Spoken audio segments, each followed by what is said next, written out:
Step into the world of time travel and boundless imagination with Herbert George Wells' timeless masterpiece, The Time Machine. This groundbreaking novel takes us on a thrilling journey beyond the limits of time itself. Follow the adventures of the time traveler, a visionary scientist who dares to explore the distant future, only to uncover the dark secrets of human evolution. Prepare to be captivated by a tale of discovery, danger, and the unforeseen consequences of technological ambition. Sit back, relax, and let this audiobook transport you across the ages. The Time Machine by Herbert George Wells. Chapter 1. Introduction. The time traveler, for so it will be convenient to speak of him, was expounding a recondite matter to us. His pale gray eyes shone and twinkled, and his usually pale face was flushed and animated. The fire burnt brightly, and the soft radiance of the incandescent lights in the lilies of silver caught the bubbles that flashed and passed in our glasses. Our chairs, being his patents, embraced and caressed us rather than submitted to be sat upon, and there was that luxurious after-dinner atmosphere when thought runs gracefully free of the trammels of precision. And he put it to us in this way, marking the points with a lean forefinger, as we sat and lazily admired his earnestness over this new paradox, as we thought it, and his fecundity. You must follow me carefully. I shall have to controvert one or two ideas that are almost universally accepted. The geometry, for instance, they taught you at school is founded on a misconception. Is not that rather a large thing to expect us to begin upon? Said Philby, an argumentative person with red hair. I do not mean to ask you to accept anything without reasonable ground for it. You will soon admit as much as I need from you. You know, of course, that a mathematical line, a line of thickness nil, has no real existence. They taught you that? Neither has a mathematical plane. These things are mere abstractions. That is all right, said the psychologist. Nor, having only length, breadth, and thickness, can a cube have a real existence. There I object, said Philby. Of course a solid body may exist. All real things. So most people think. But wait a moment. Can an instantaneous cube exist? Don't follow you, said Philby. Can a cube that does not last for any time at all have a real existence? Philby became pensive. Clearly, the time traveler proceeded. Any real body must have extension in 4 directions. It must have length, breadth, thickness, and duration. But through a natural infirmity of the flesh, which I will explain to you in a moment, we incline to overlook this fact. There are really 4 dimensions, 3 which we call the 3 planes of space, and a 4th, time. There is, however, a tendency to draw an unreal distinction between the former 3 dimensions and the latter, because it happens that our consciousness moves intermittently in one direction along the latter from the beginning to the end of our lives. That said a very young man, making spasmodic efforts to relight his cigar over the lamp. That, very clear indeed. Now, it is very remarkable that this is so extensively overlooked, continued the time traveler, with a slight accession of cheerfulness. Really, this is what is meant by the 4th dimension, though some people who talk about the 4th dimension do not know they mean it. It is only another way of looking at time. There is no difference between time and any of the 3 dimensions of space except that our consciousness moves along it. But some foolish people have got hold of the wrong side of that idea. You have all heard what they have to say about this 4th dimension. I have not, said the provincial mayor. It is simply this. That space, as our mathematicians have it, is spoken of as having 3 dimensions, which one may call length, breadth, and thickness, and is always definable by reference to 3 planes, each at right angles to the others. But some philosophical people have been asking why 3 dimensions particularly, why not another direction at right angles to the other 3, and have even tried to construct a 4-dimensional geometry. Professor Simon Newcomb was expounding this to the New York Mathematical Society only a month or so ago. You know how on a flat surface, which has only 2 dimensions, we can represent a figure of a 3-dimensional solid, and similarly they think that by models of 3 dimensions they could represent one of 4, if they could master the perspective of the thing. See? I think so, murmured the provincial mayor, and, knitting his brows, he lapsed into an introspective state, his lips moving as one who repeats mystic words. Yes, I think I see it now, he said after some time, brightening in a quite transitory manner. Well, I do not mind telling you I have been at work upon this geometry of 4 dimensions for some time. Some of my results are curious. For instance, here is a portrait of a man at 8 years old, another at 15, another at 17, another at 23, and so on. All these are evidently sections, as it were, 3-dimensional representations of his 4-dimension being, which is a fixed and unalterable thing. Scientific people, preceded the time traveler, after the pause required for the proper assimilation of this, know very well that time is only a kind of space. Here is a popular scientific diagram, a weather record. This line I trace with my finger shows the movement of the barometer. Yesterday it was so high, yesterday night it fell, then this morning it rose again, and so gently upward to here. Surely the mercury did not trace this line in any of the dimensions of space generally recognized? But certainly it traced such a line, and that line, therefore, we must conclude, was along the time dimension. But, said the medical man, staring hard at a coal in the fire, if time is really only a 4th dimension of space, why is it, and why has it always been, regarded as something different? And why cannot we move in time as we move about in the other dimensions of space? The time traveler smiled. Are you so sure we can move freely in space? Right and left we can go, backward and forward freely enough, and men always have done so. I admit we move freely in 2 dimensions. But how about up and down? Gravitation limits us there. Not exactly, said the medical man. There are balloons. But before the balloons, save for spasmodic jumping and the inequalities of the surface, man had no freedom of vertical movement. Still they could move a little up and down, said the medical man. Easier, far easier down than up. And you cannot move at all in time, you cannot get away from the present moment. My dear sir, that is just where you are wrong. That is just where the whole world has gone wrong. We are always getting away from the present moment. Our mental existences, which are immaterial and have no dimensions, are passing along the time dimension with a uniform velocity from the cradle to the grave. Just as we should travel down if we began our existence 50 miles above the Earth's surface. But the great difficulty is this, interrupted the psychologist. You can move about in all directions of space, but you cannot move about in time. That is the germ of my great discovery. But you are wrong to say that we cannot move about in time. For instance, if I am recalling an incident very vividly, I go back to the instant of its occurrence. I become absent-minded, as you say. I jump back for a moment. Of course, we have no means of staying back for any length of time, any more than a savage or an animal has of staying 6 feet above the ground.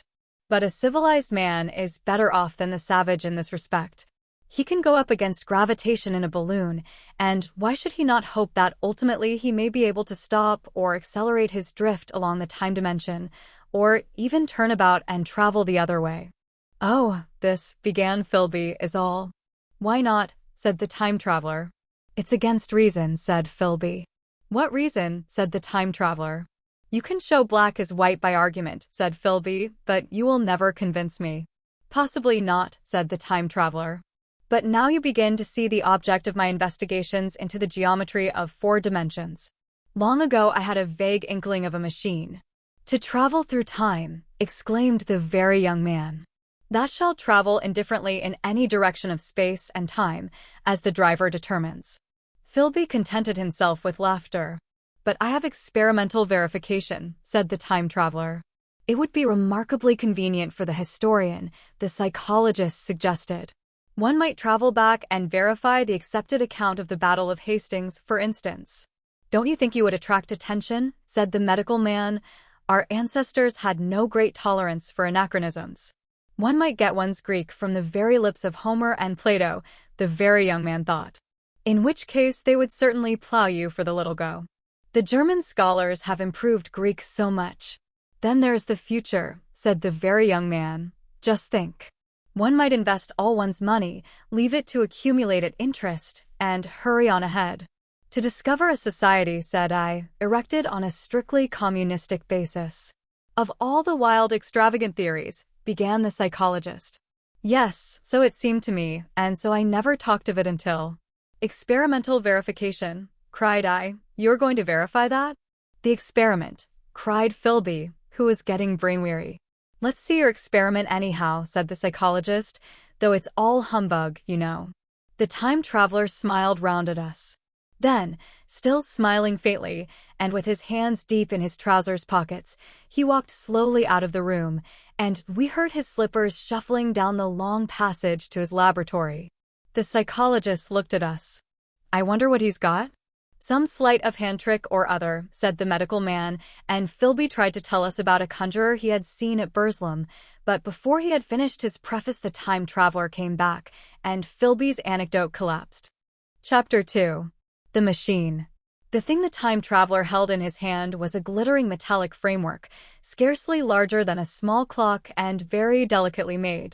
There was ivory in it, and some transparent crystalline substance. And now I must be explicit, for this that follows, unless his explanation is to be accepted, is an absolutely unaccountable thing. He took one of the small octagonal tables that were scattered about the room and set it in front of the fire, with 2 legs on the hearth rug. On this table he placed the mechanism. Then he drew up a chair and sat down. The only other object on the table was a small shaded lamp, the bright light of which fell upon the model. There were also perhaps a dozen candles about, 2 in brass candlesticks upon the mantel and several in sconces, so that the room was brilliantly illuminated. I sat in a low armchair nearest the fire, and I drew this forward so as to be almost between the time traveler and the fireplace. Philby sat behind him, looking over his shoulder.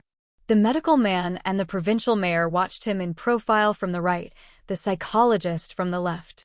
The very young man stood behind the psychologist. We were all on the alert. It appears incredible to me that any kind of trick, however subtly conceived and however adroitly done, could have been played upon us under these conditions. The time traveler looked at us and then at the mechanism. "Well," said the psychologist. "This little affair," said the time traveler, resting his elbows upon the table and pressing his hands together above the apparatus, "is only a model. It is my plan for a machine to travel through time. You will notice that it looks singularly askew, and that there is an odd twinkling appearance about this bar, as though it was in some way unreal." He pointed to the part with his finger. "Also, here is one little white lever, and here's another."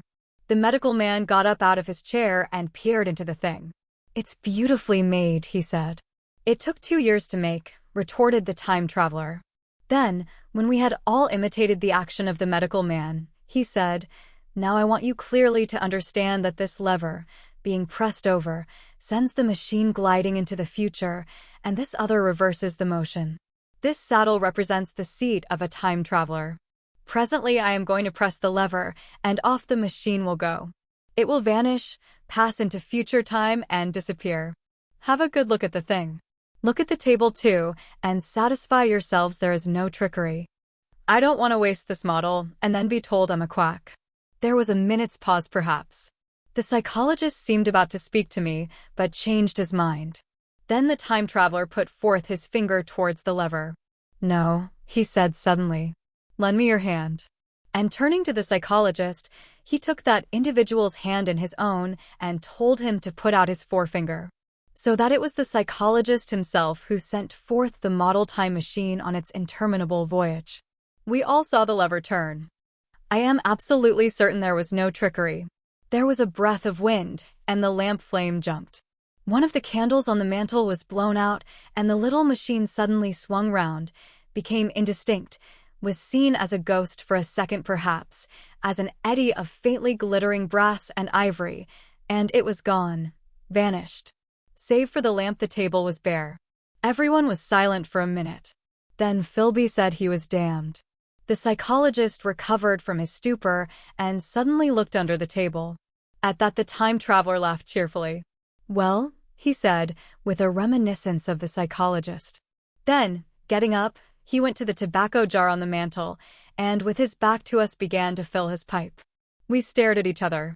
"Look here," said the medical man, "are you in earnest about this? Do you seriously believe that that machine has traveled into time?" "Certainly," said the time traveler, stooping to light a spill at the fire. Then he turned, lighting his pipe, to look at the psychologist's face. The psychologist, to show that he was not unhinged, helped himself to a cigar and tried to light it uncut.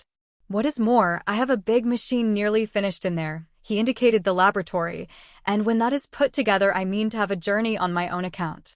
You mean to say that that machine has traveled into the future? Said Philby. Into the future or the past? I don't, for certain, know which. After an interval, the psychologist had an inspiration. It must have gone into the past if it has gone anywhere, he said. Why? Said the time traveler. Because I presume that it has not moved in space, and if it traveled into the future it would still be here all this time, since it must have traveled through this time. But, said I, if it traveled into the past it would have been visible when we came first into this room, and last Thursday when we were here, and the Thursday before that, and so forth. Serious objections, remarked the provincial mayor, with an air of impartiality, turning towards the time traveler. Not a bit, said the time traveler, and to the psychologist, you think. You can explain that. It's presentation below the threshold, you know, diluted presentation. Of course, said the psychologist, and reassured us. That's a simple point of psychology. I should have thought of it. It's plain enough, and helps the paradox delightfully. We cannot see it, nor can we appreciate this machine, any more than we can the spoke of a wheel spinning, or a bullet flying through the air. If it is traveling through time 50 times or 100 times faster than we are, if it gets through a minute while we get through a second, the impression it creates will of course be only 1/50th or 100th of what it would make if it were not traveling in time. That's plain enough. He passed his hand through the space in which the machine had been. You see, he said, laughing. We sat and stared at the vacant table for a minute or so. Then the time traveler asked us what we thought of it all. It sounds plausible enough tonight, said the medical man, but wait until tomorrow. Wait for the common sense of the morning. Would you like to see the time machine itself? Asked the time traveler. And therewith, taking the lamp in his hand, he led the way down the long, drafty corridor to his laboratory. I remember vividly the flickering light, his queer, broad head in silhouette, the dance of the shadows, how we all followed him, puzzled but incredulous. And how there in the laboratory we beheld a larger edition of the little mechanism which we had seen vanish from before our eyes. Parts were of nickel, parts of ivory, parts had certainly been filed or sawn out of rock crystal. The thing was generally complete, but the twisted crystalline bars lay unfinished upon the bench beside some sheets of drawings, and I took one up for a better look at it. Quartz it seemed to be. Look here, said the medical man, are you perfectly serious? Or is this a trick? Like that ghost you showed us last Christmas. Upon that machine, said the time traveler, holding the lamp aloft, I intend to explore time. Is that plain? I was never more serious in my life. None of us quite knew how to take it. I caught Philby's eye over the shoulder of the medical man, and he winked at me solemnly. Chapter 3. The Time Traveler Returns. I think that at that time none of us quite believed in the time machine.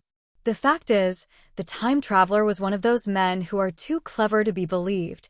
You never felt that you saw all round him.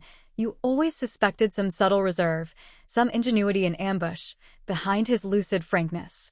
Had Philby shown the model and explained the matter in the time traveler's words, we should have shown him far less skepticism. For we should have perceived his motives. A pork butcher could understand Philby. But the time traveler had more than a touch of whim among his elements, and we distrusted him. Things that would have made the fame of a less clever man seem tricks in his hands. It is a mistake to do things too easily. The serious people who took him seriously never felt quite sure of his deportment. They were somehow aware that trusting their reputations for judgment with him was like furnishing a nursery with eggshell china. So I don't think any of us said very much about time traveling in the interval between that Thursday and the next, though its odd potentialities ran, no doubt, in most of our minds, its plausibility, that is, its practical incredibleness, the curious possibilities of anachronism and of utter confusion it suggested. For my own part, I was particularly preoccupied with the trick of the model. That I remember discussing with the medical man, whom I met on Friday at the Linnean. He said he had seen a similar thing at Tübingen and laid considerable stress on the blowing out of the candle. But how the trick was done he could not explain. The next Thursday I went again to Richmond. I suppose I was one of the time traveler's most constant guests, and, arriving late, found 4 or 5 men already assembled in his drawing room. The medical man was standing before the fire with a sheet of paper in one hand and his watch in the other. I looked round for the time traveler, and "It's 7:30 now," said the medical man. "I suppose we'd better have dinner?" "Where's?" said I, naming our host. "You've just come?" "It's rather odd. He's unavoidably detained. He asks me in this note to lead off with dinner at 7 if he's not back. Says he'll explain when he comes." "It seems a pity to let the dinner spoil," said the editor of a well-known daily paper, and thereupon the doctor rang the bell. The psychologist was the only person besides the doctor and myself who had attended the previous dinner. The other men were blank, the editor aforementioned, a certain journalist, and another, a quiet, shy man with a beard, whom I didn't know, and who, as far as my observation went, never opened his mouth all the evening. There was some speculation at the dinner table about the time traveler's absence, and I suggested time traveling in a half-jocular spirit. The editor wanted that explained to him, and the psychologist volunteered a wooden account of the ingenious paradox and trick we had witnessed that day week. He was in the midst of his exposition when the door from the corridor opened slowly and without noise. I was facing the door and saw it first.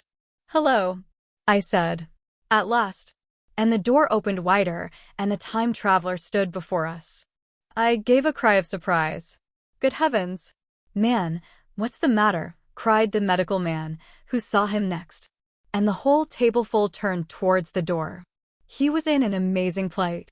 His coat was dusty and dirty, and smeared with green down the sleeves, his hair disordered, and as it seemed to me grayer, either with dust and dirt or because its color had actually faded. His face was ghastly pale, his chin had a brown cut on it, a cut half-healed. His expression was haggard and drawn, as by intense suffering. For a moment he hesitated in the doorway, as if he had been dazzled by the light. Then he came into the room. He walked with just such a limp as I have seen in footsore tramps. We stared at him in silence, expecting him to speak.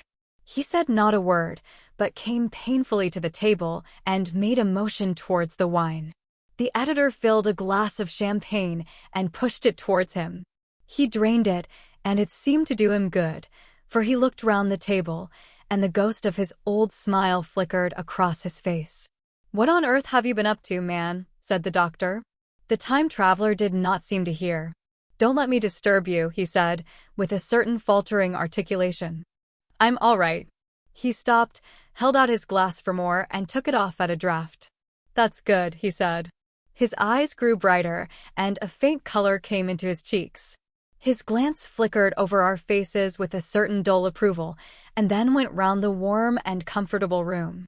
Then he spoke again, still as it were feeling his way among his words.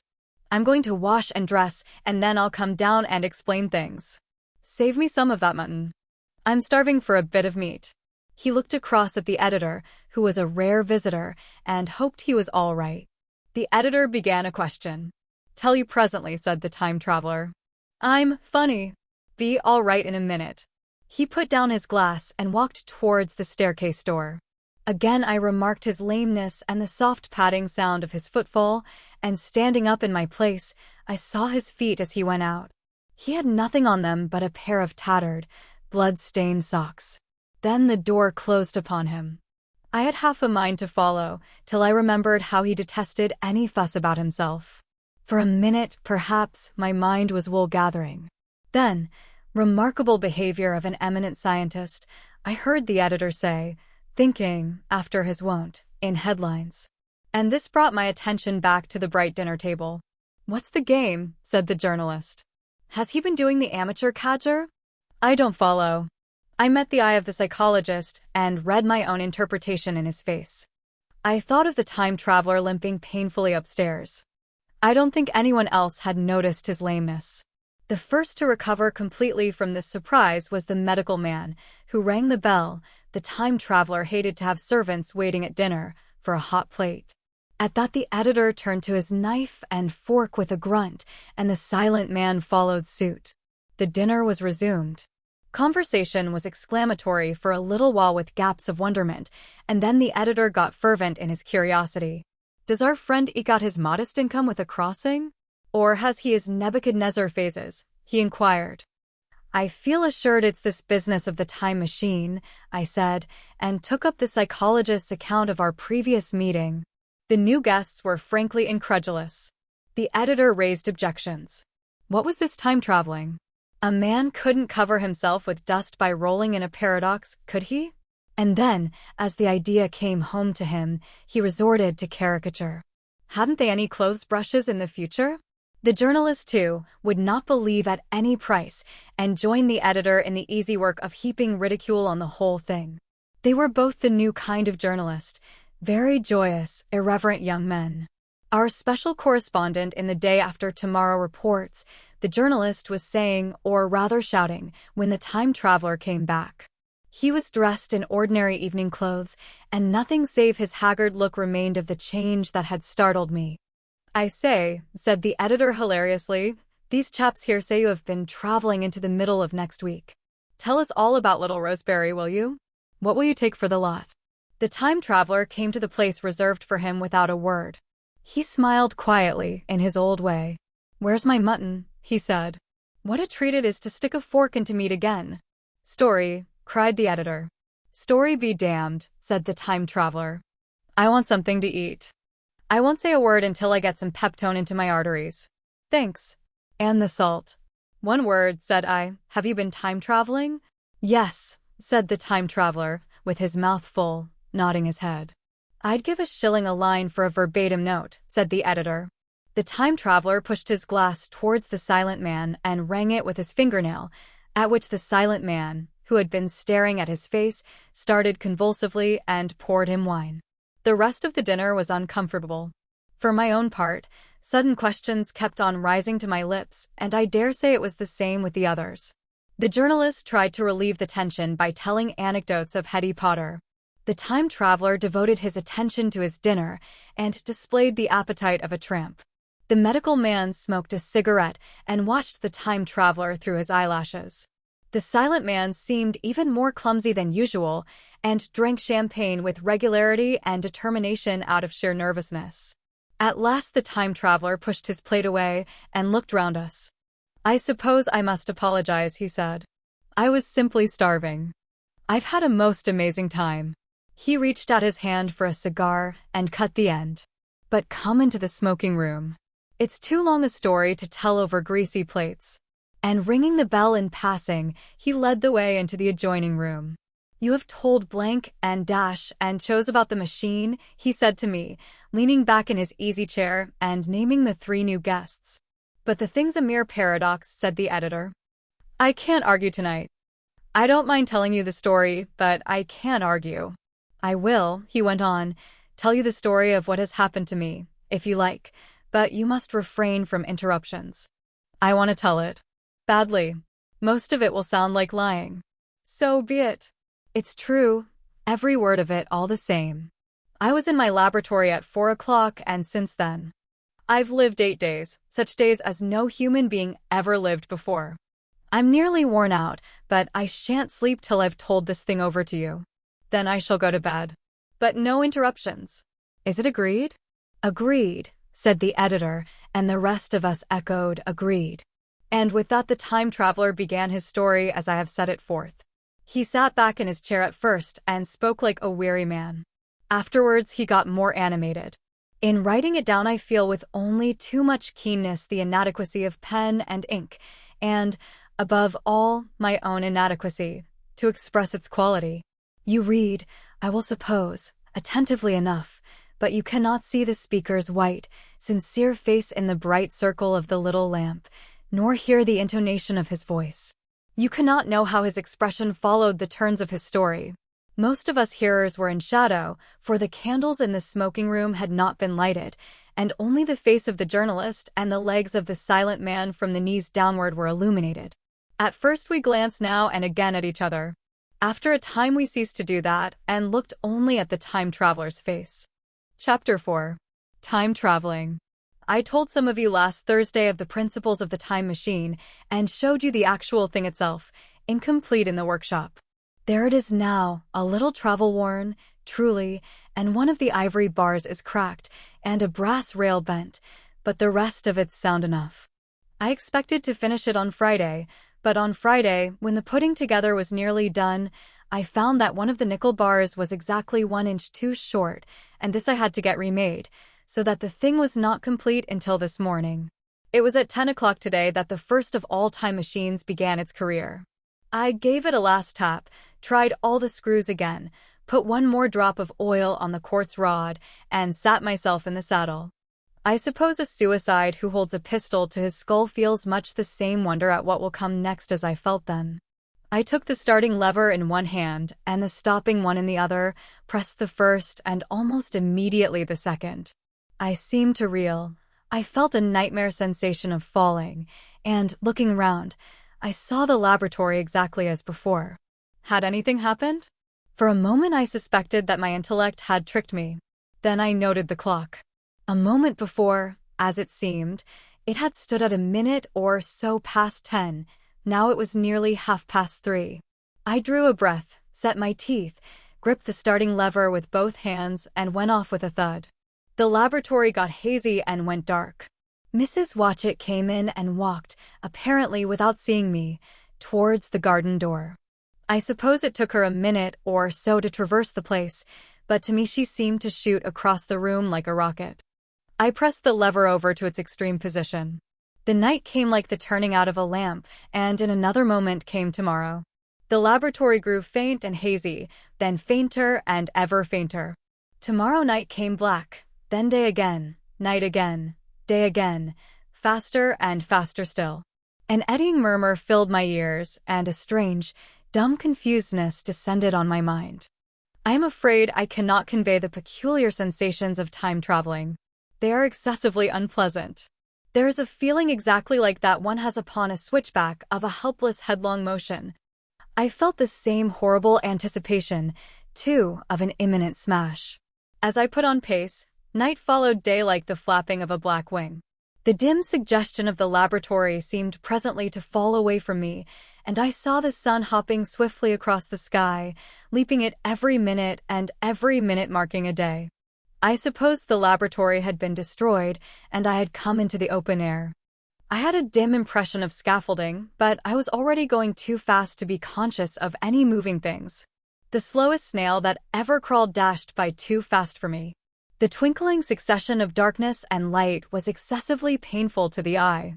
Then, in the intermittent darknesses, I saw the moon spinning swiftly through her quarters from new to full, and had a faint glimpse of the circling stars. Presently, as I went on, still gaining velocity, the palpitation of night and day merged into one continuous grayness. The sky took on a wonderful deepness of blue, a splendid luminous color like that of early twilight. The jerking sun became a streak of fire, a brilliant arch in space, the moon a fainter fluctuating band, and I could see nothing of the stars, save now and then a brighter circle flickering in the blue. The landscape was misty and vague. I was still on the hillside upon which this house now stands, and the shoulder rose above me gray and dim.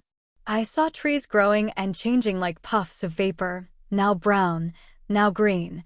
They grew, spread, shivered, and passed away.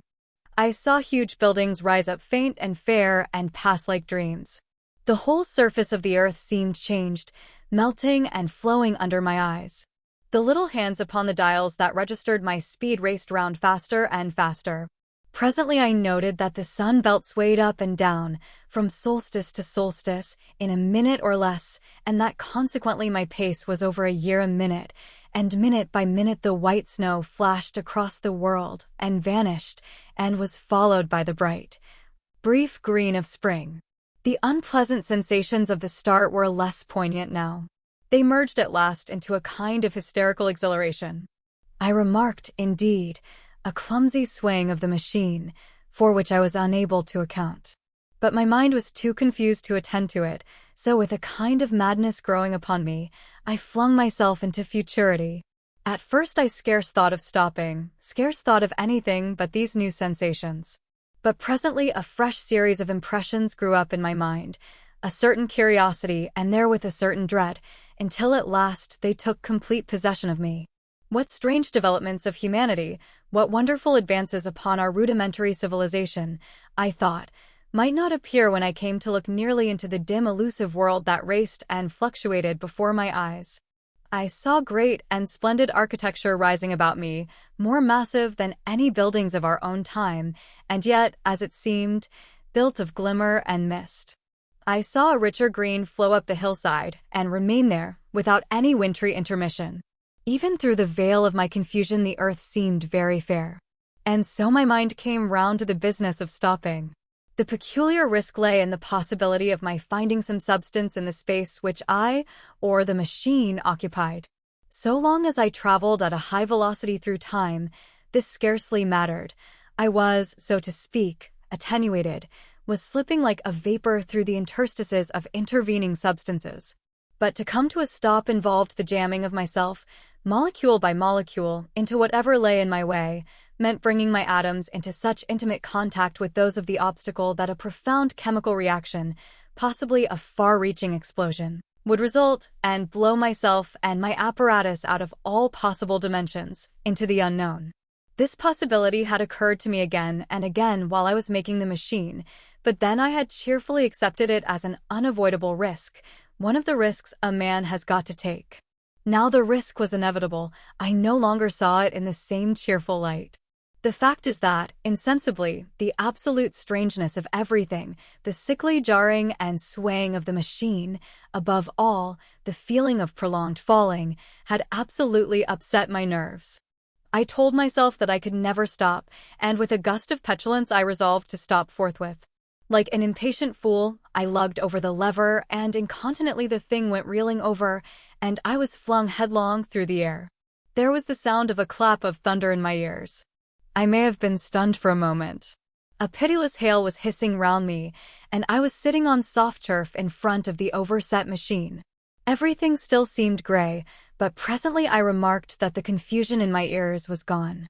I looked round me. I was on what seemed to be a little lawn in a garden, surrounded by rhododendron bushes, and I noticed that their mauve and purple blossoms were dropping in a shower under the beating of the hailstones. The rebounding, dancing hail hung in a little cloud over the machine and drove along the ground like smoke. In a moment I was wet to the skin. "Fine hospitality," said I, "to a man who has traveled innumerable years to see you." Presently I thought what a fool I was to get wet. I stood up and looked round me. A colossal figure, carved apparently in some white stone, loomed indistinctly beyond the rhododendrons through the hazy downpour. But all else of the world was invisible. My sensations would be hard to describe. As the columns of hail grew thinner, I saw the white figure more distinctly. It was very large, for a silver birch tree touched its shoulder. It was of white marble, in shape something like a winged sphinx, but the wings, instead of being carried vertically at the sides, were spread so that it seemed to hover. The pedestal, it appeared to me, was of bronze and was thick with verdigris. It chanced that the face was towards me, the sightless eyes seemed to watch me, there was the faint shadow of a smile on the lips.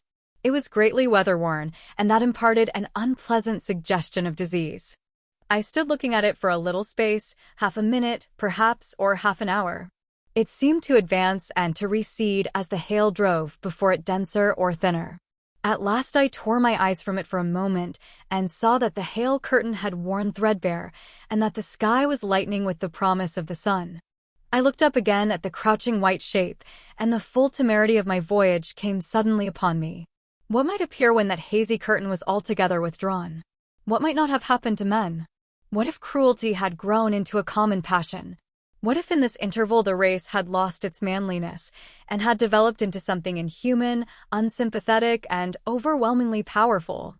I might seem some old-world savage animal, only the more dreadful and disgusting for our common likeness, a foul creature to be incontinently slain. Already I saw other vast shapes, huge buildings with intricate parapets and tall columns, with a wooded hillside dimly creeping in upon me through the lessening storm. I was seized with a panic fear. I turned frantically to the time machine and strove hard to readjust it. As I did so, the shafts of the sun smote through the thunderstorm. The gray downpour was swept aside and vanished like the trailing garments of a ghost. Above me, in the intense blue of the summer sky, some faint brown shreds of cloud whirled into nothingness. The great buildings about me stood out clear and distinct, shining with the wet of the thunderstorm, and picked out in white by the unmelted hailstones piled along their courses. I felt naked in a strange world. I felt as perhaps a bird may feel in the clear air, knowing the hawk wings above and will swoop. My fear grew to frenzy. I took a breathing space, set my teeth, and again grappled fiercely, wrist and knee, with the machine. It gave under my desperate onset and turned over. It struck my chin violently. One hand on the saddle, the other on the lever, I stood panting heavily in attitude to mount again. But with this recovery of a prompt retreat, my courage recovered. I looked more curiously and less fearfully at this world of the remote future. In a circular opening, high up in the wall of the nearer house, I saw a group of figures clad in rich, soft robes. They had seen me, and their faces were directed towards me. Then I heard voices approaching me. Coming through the bushes by the white sphinx were the heads and shoulders of men running. One of these emerged in a pathway leading straight to the little lawn upon which I stood with my machine. He was a slight creature, perhaps 4 feet high, clad in a purple tunic, girdled at the waist with a leather belt. Sandals or buskins, I could not clearly distinguish which were on his feet. His legs were bare to the knees, and his head was bare. Noticing that, I noticed for the first time how warm the air was. He struck me as being a very beautiful and graceful creature, but indescribably frail. His flushed face reminded me of the more beautiful kind of consumptive, that hectic beauty of which we used to hear so much. At the sight of him, I suddenly regained confidence. I took my hands from the machine. Chapter 5. In the Golden Age. In another moment we were standing face to face, I and this fragile thing out of futurity. He came straight up to me and laughed into my eyes. The absence from his bearing of any sign of fear struck me at once. Then he turned to the 2 others who were following him and spoke to them in a strange and very sweet and liquid tongue. There were others coming, and presently a little group of perhaps 8 or 10 of these exquisite creatures were about me. One of them addressed me. It came into my head, oddly enough, that my voice was too harsh and deep for them. So I shook my head, and, pointing to my ears, shook it again. He came a step forward, hesitated, and then touched my hand. Then I felt other soft little tentacles upon my back and shoulders. They wanted to make sure I was real. There was nothing in this at all alarming. Indeed, there was something in these pretty little people that inspired confidence, a graceful gentleness, a certain childlike ease. And besides, they looked so frail that I could fancy myself flinging the whole dozen of them about like ninepins. But I made a sudden motion to warn them when I saw their little pink hands feeling at the time machine.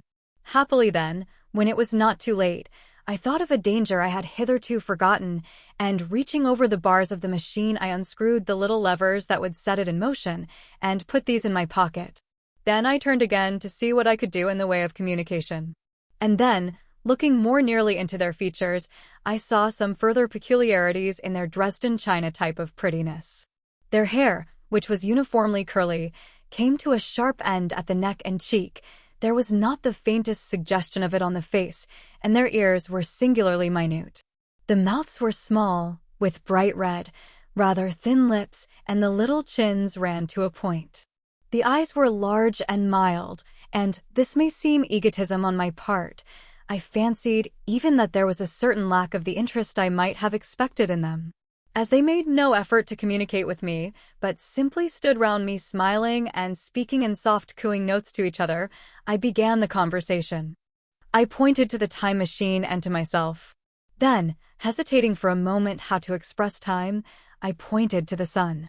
At once a quaintly pretty little figure in checkered purple and white followed my gesture, and then astonished me by imitating the sound of thunder.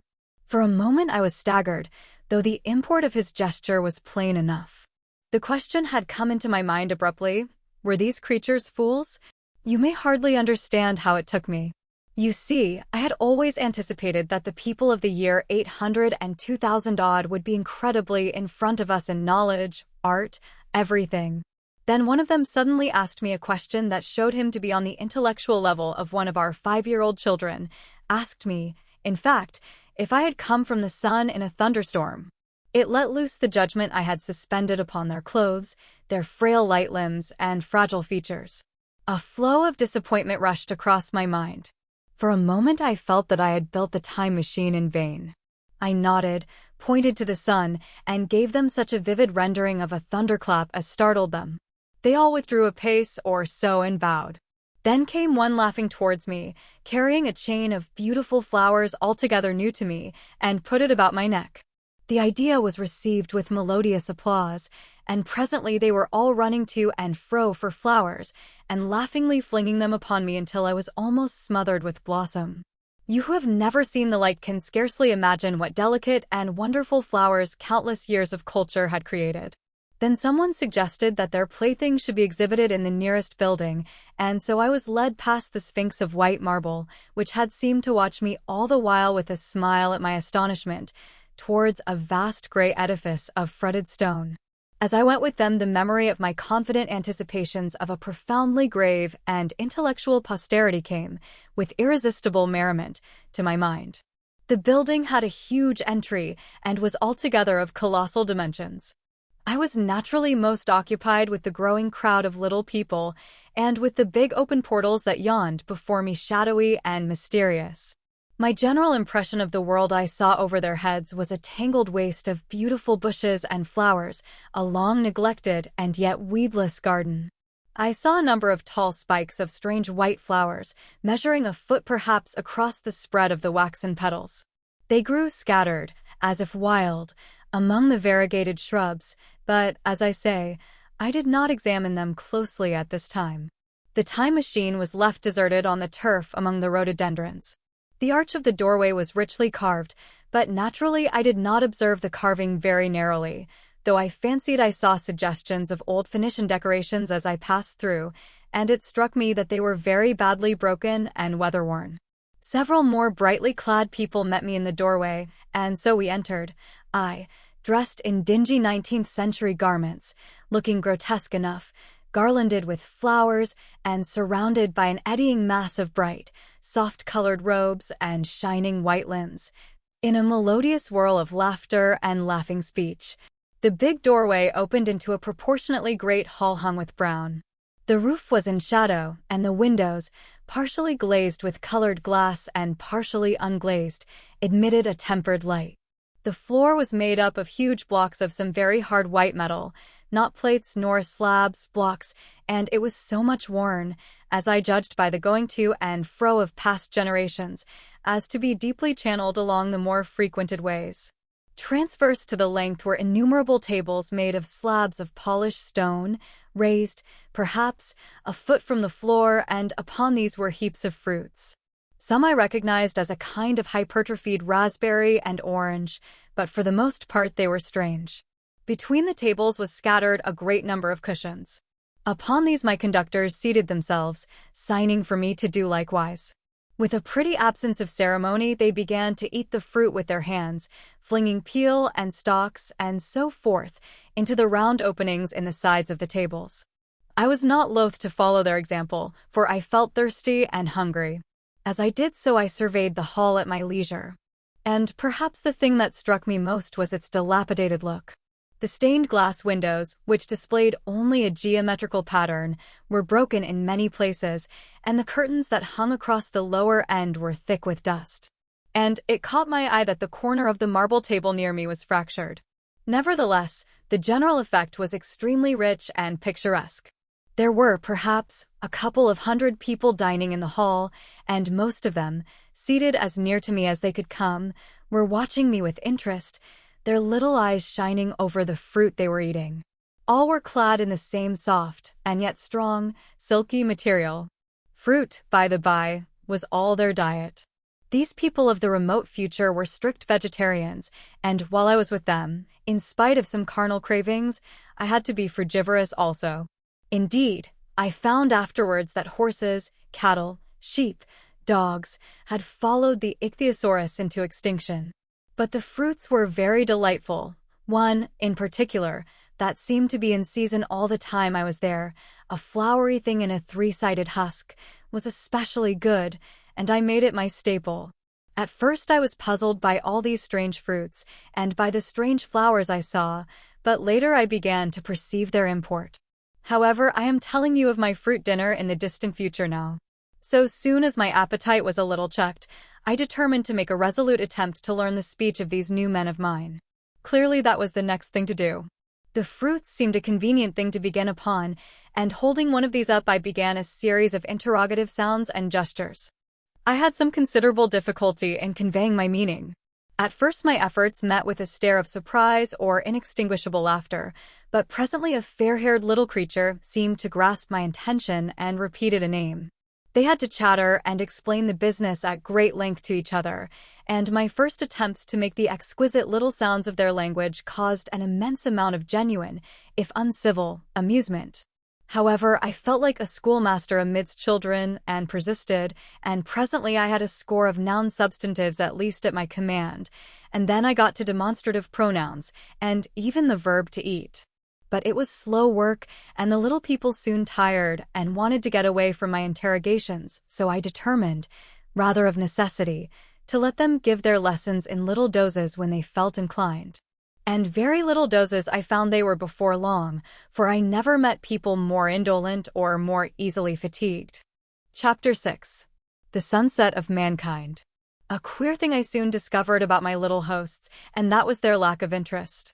They would come to me with eager cries of astonishment, like children, but, like children, they would soon stop examining me and wander away after some other toy.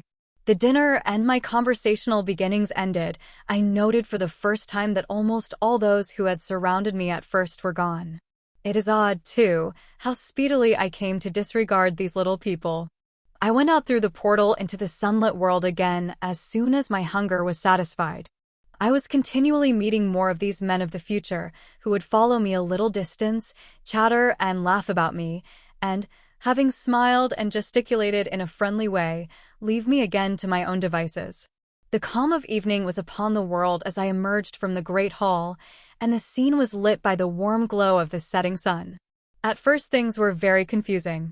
Everything was so entirely different from the world I had known, even the flowers. The big building I had left was situated on the slope of a broad river valley, but the Thames had shifted, perhaps, a mile from its present position. I resolved to mount to the summit of a crest, perhaps a mile and a half away, from which I could get a wider view of this our planet in the year 800 and 2701 AD. For that, I should explain, was the date the little dials of my machine recorded. As I walked, I was watching for every impression that could possibly help to explain the condition of ruinous splendor in which I found the world, for ruinous it was. A little way up the hill, for instance, was a great heap of granite, bound together by masses of aluminium, a vast labyrinth of precipitous walls and crumpled heaps, amidst which were thick heaps of very beautiful pagoda-like plants, nettles possibly, but wonderfully tinted with brown about the leaves, and incapable of stinging. It was evidently the derelict remains of some vast structure, to what end built I could not determine. It was here that I was destined, at a later date, to have a very strange experience, the first intimation of a still stranger discovery, but of that I will speak in its proper place. Looking round, with a sudden thought, from a terrace on which I rested for a while, I realized that there were no small houses to be seen. Apparently the single house, and possibly even the household, had vanished. Here and there among the greenery were palace-like buildings, but the house and the cottage, which form such characteristic features of our own English landscape, had disappeared. Communism, said I to myself. And on the heels of that came another thought. I looked at the half-dozen little figures that were following me. Then, in a flash, I perceived that all had the same form of costume, the same soft hairless visage, and the same girlish rotundity of limb.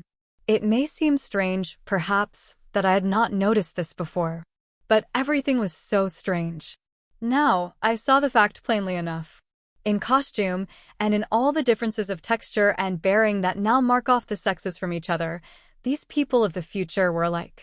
And the children seemed to my eyes to be but the miniatures of their parents. I judged then that the children of that time were extremely precocious, physically at least, and I found afterwards abundant verification of my opinion. Seeing the ease and security in which these people were living, I felt that this close resemblance of the sexes was after all what one would expect, for the strength of a man and the softness of a woman, the institution of the family, and the differentiation of occupations are mere militant necessities of an age of physical force. Where population is balanced and abundant, much childbearing becomes an evil rather than a blessing to the state. Where violence comes but rarely and offspring are secure, there is less necessity, indeed there is no necessity, for an efficient family. And the specialization of the sexes with reference to their children's needs disappears. We see some beginnings of this even in our own time, and in this future age it was complete. This, I must remind you, was my speculation at the time. Later, I was to appreciate how far it fell short of the reality. While I was musing upon these things, my attention was attracted by a pretty little structure, like a well under a cupola. I thought in a transitory way of the oddness of wells still existing, and then resumed the thread of my speculations. There were no large buildings towards the top of the hill, and as my walking powers were evidently miraculous, I was presently left alone for the first time. With a strange sense of freedom and adventure, I pushed on up to the crest. There I found a seat of some yellow metal that I did not recognize, corroded in places with a kind of pinkish rust and half smothered in soft moss, the armrests cast and filed into the resemblance of griffins' heads. I sat down on it, and I surveyed the broad view of our old world under the sunset of that long day. It was as sweet and fair a view as I have ever seen. The sun had already gone below the horizon, and the west was flaming gold, touched with some horizontal bars of purple and crimson. Below was the valley of the Thames, in which the river lay like a band of burnished steel. I have already spoken of the great palaces dotted about among the variegated greenery, some in ruins and some still occupied. Here and there rose a white or silvery figure in the waste garden of the earth. Here and there came the sharp vertical line of some cupola or obelisk. There were no hedges, no signs of proprietary rights, no evidences of agriculture. The whole earth had become a garden. So watching, I began to put my interpretation upon the things I had seen, and as it shaped itself to me that evening, my interpretation was something in this way. Afterwards I found I had got only a half-truth, or only a glimpse of one facet of the truth. It seemed to me that I had happened upon humanity upon the wane. The ruddy sunset set me thinking of the sunset of mankind. For the first time I began to realize an odd consequence of the social effort in which we are at present engaged. And yet, come to think, it is a logical consequence enough. Strength is the outcome of need. Security sets a premium on feebleness. The work of ameliorating the conditions of life, the true civilizing process that makes life more and more secure, had gone steadily on to a climax. One triumph of a united humanity over nature had followed another. Things that are now mere dreams had become projects deliberately put in hand and carried forward. And the harvest was what I saw. After all, the sanitation and the agriculture of today are still in the rudimentary stage. The science of our time has attacked but a little department of the field of human disease, but, even so, it spreads its operations very steadily and persistently. Our agriculture and horticulture destroy a weed just here and there and cultivate perhaps a score or so of wholesome plants, leaving the greater number to fight out a balance as they can. We improve our favorite plants and animals, and how few they are, gradually by selective breeding, now a new and better peach, now a seedless grape, now a sweeter and larger flower, now a more convenient breed of cattle. We improve them gradually because our ideals are vague and tentative, and our knowledge is very limited because nature, too, is shy and slow in our clumsy hands. Someday all this will be better organized and still better. That is the drift of the current in spite of the eddies. The whole world will be intelligent, educated, and cooperating. Things will move faster and faster towards the subjugation of nature. In the end, wisely and carefully we shall readjust the balance of animal and vegetable life to suit our human needs. This adjustment, I say, must have been done and done well, done indeed for all time, in the space of time across which my machine had leapt. The air was free from gnats, the earth from weeds or fungi. Everywhere were fruits and sweet and delightful flowers. Brilliant butterflies flew hither and thither. The ideal of preventive medicine was attained. Diseases had been stamped out. I saw no evidence of any contagious diseases during all my stay. And I shall have to tell you later that even the processes of putrefaction and decay had been profoundly affected by these changes. Social triumphs, too, had been affected. I saw mankind housed in splendid shelters, gloriously clothed, and as yet I had found them engaged in no toil. There were no signs of struggle, neither social nor economical struggle. The shop, the advertisement, traffic, all that commerce which constitutes the body of our world, was gone. It was natural on that golden evening that I should jump at the idea of a social paradise. The difficulty of increasing population had been met, I guessed, and population had ceased to increase. But with this change in condition comes inevitably adaptations to the change. What, unless biological science is a mass of errors, is the cause of human intelligence and vigor? Hardship and freedom, conditions under which the active, strong, and subtle survive and the weaker go to the wall, conditions that put a premium upon the loyal alliance of capable men, upon self-restraint, patience, and decision. And the institution of the family, and the emotions that arise therein, the fierce jealousy, the tenderness for offspring, parental self-devotion, all found their justification and support in the imminent dangers of the young. Now, where are these imminent dangers? There is a sentiment arising, and it will grow, against connubial jealousy, against fierce maternity, against passion of all sorts, unnecessary things now, and things that make us uncomfortable, savage survivals, discords in a refined and pleasant life. I thought of the physical slightness of the people, their lack of intelligence, and those big abundant ruins, and it strengthened my belief in a perfect conquest of nature. For after the battle comes quiet. Humanity had been strong, energetic, and intelligent, and had used all its abundant vitality to alter the conditions under which it lived. And now came the reaction of the altered conditions. Under the new conditions of perfect comfort and security, that restless energy, that with us is strength, would become weakness. Even in our own time, certain tendencies and desires, once necessary to survival, are a constant source of failure. Physical courage and the love of battle, for instance, are no great help, may even be hindrances to a civilized man.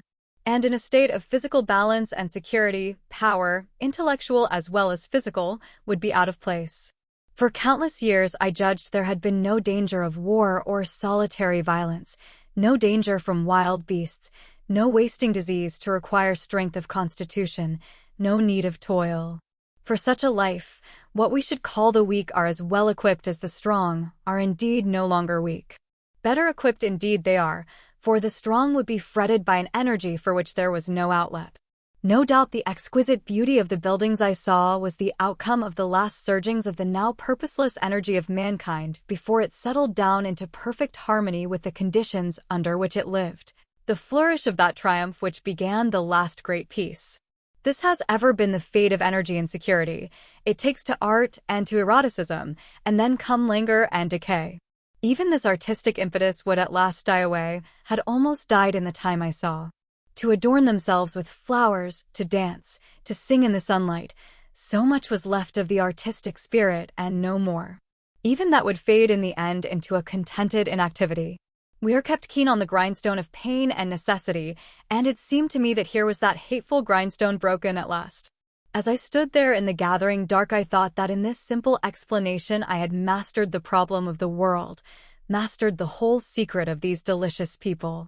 Possibly the checks they had devised for the increase of population had succeeded too well, and their numbers had rather diminished than kept stationary. That would account for the abandoned ruins. Very simple was my explanation, and plausible enough, as most wrong theories are. Chapter 7. A sudden shock. As I stood there musing over this too perfect triumph of man, the full moon, yellow and gibbous, came up out of an overflow of silver light in the northeast. The bright little figure ceased to move about below, a noiseless all flitted by, and I shivered with the chill of the night. I determined to descend and find where I could sleep. I looked for the building I knew. Then my eye traveled along to the figure of the white sphinx upon the pedestal of bronze, growing distinct as the light of the rising moon grew brighter. I could see the silver birch against it. There was the tangle of rhododendron bushes, black in the pale light, and there was the little lawn. I looked at the lawn again. A queer doubt chilled my complacency. No, said I stoutly to myself, that was not the lawn. But it was the lawn, for the white leprous face of the Sphinx was towards it. Can you imagine what I felt as this conviction came home to me? But you cannot. The time machine was gone. At once, like a lash across the face, came the possibility of losing my own age, of being left helpless in this strange new world. The bare thought of it was an actual physical sensation. I could feel it grip me at the throat and stop my breathing. In another moment, I was in a passion of fear and running with great leaping strides down the slope. Once I fell headlong and cut my face, I lost no time in stanching the blood, but jumped up and ran on, with a warm trickle down my cheek and chin. All the time I ran, I was saying to myself, they have moved it a little, pushed it under the bushes out of the way. Nevertheless, I ran with all my might. All the time, with the certainty that sometimes comes with excessive dread, I knew that such assurance was folly, knew instinctively that the machine was removed out of my reach. My breath came with pain. I suppose I covered the whole distance from the hill crest to the little lawn, 2 miles perhaps, in 10 minutes. And I am not a young man. I cursed aloud, as I ran, at my confident folly in leaving the machine, wasting good breath thereby. I cried aloud, and none answered. Not a creature seemed to be stirring in that moonlit world. When I reached the lawn, my worst fears were realized. Not a trace of the thing was to be seen. I felt faint and cold when I faced the empty space among the black tangle of bushes. I ran round it furiously, as if the thing might be hidden in a corner, and then stopped abruptly, with my hands clutching my hair. Above me towered the Sphinx, upon the bronze pedestal, white, shining, leprous, in the light of the rising moon. It seemed to smile in mockery of my dismay. I might have consoled myself by imagining the little people had put the mechanism in some shelter for me, had I not felt assured of their physical and intellectual inadequacy. That is what dismayed me, the sense of some hitherto unsuspected power, through whose intervention my invention had vanished. Yet, for one thing I felt assured, unless some other age had produced its exact duplicate, the machine could not have moved in time. The attachment of the levers, I will show you the method later, prevented anyone from tampering with it in that way when they were removed. It had moved, and was hid, only in space. But then, where could it be? I think I must have had a kind of frenzy. I remember running violently in and out among the moonlit bushes all round the Sphinx, and startling some white animal that, in the dim light, I took for a small deer. I remember, too, late that night, beating the bushes with my clenched fist until my knuckles were gashed and bleeding from the broken twigs. Then, sobbing and raving in my anguish of mind, I went down to the great building of stone. The big hall was dark, silent, and deserted. I slipped on the uneven floor and fell over one of the malachite tables, almost breaking my shin. I lit a match and went on past the dusty curtains of which I have told you. There I found a second great hall covered with cushions, upon which, perhaps, a score or so of the little people were sleeping. I have no doubt they found my second appearance strange enough, coming suddenly out of the quiet darkness with inarticulate noises and the splutter and flare of a match. For they had forgotten about matches. Where is my time machine? I began, bawling like an angry child, laying hands upon them and shaking them up together. It must have been very queer to them. Some laughed, most of them looked sorely frightened. When I saw them standing round me, it came into my head that I was doing as foolish a thing as it was possible for me to do under the circumstances, in trying to revive the sensation of fear. For, reasoning from their daylight behavior, I thought that fear must be forgotten. Abruptly, I dashed down the match, and knocking one of the people over in my course, went blundering across the big dining hall again, out under the moonlight. I heard cries of terror and their little feet running and stumbling this way and that. I do not remember all I did as the moon crept up the sky. I suppose it was the unexpected nature of my loss that maddened me. I felt hopelessly cut off from my own kind, a strange animal in an unknown world. I must have raved to and fro, screaming and crying upon God and fate.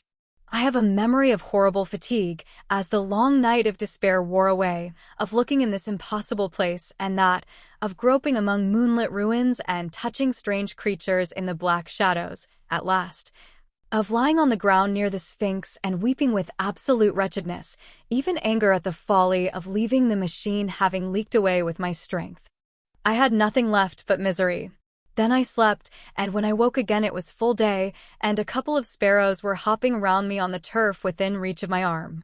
I sat up in the freshness of the morning, trying to remember how I had got there, and why I had such a profound sense of desertion and despair. Then things came clear in my mind. With the plain, reasonable daylight, I could look my circumstances fairly in the face. I saw the wild folly of my frenzy overnight, and I could reason with myself. Suppose the worst? I said. Suppose the machine altogether lost, perhaps destroyed?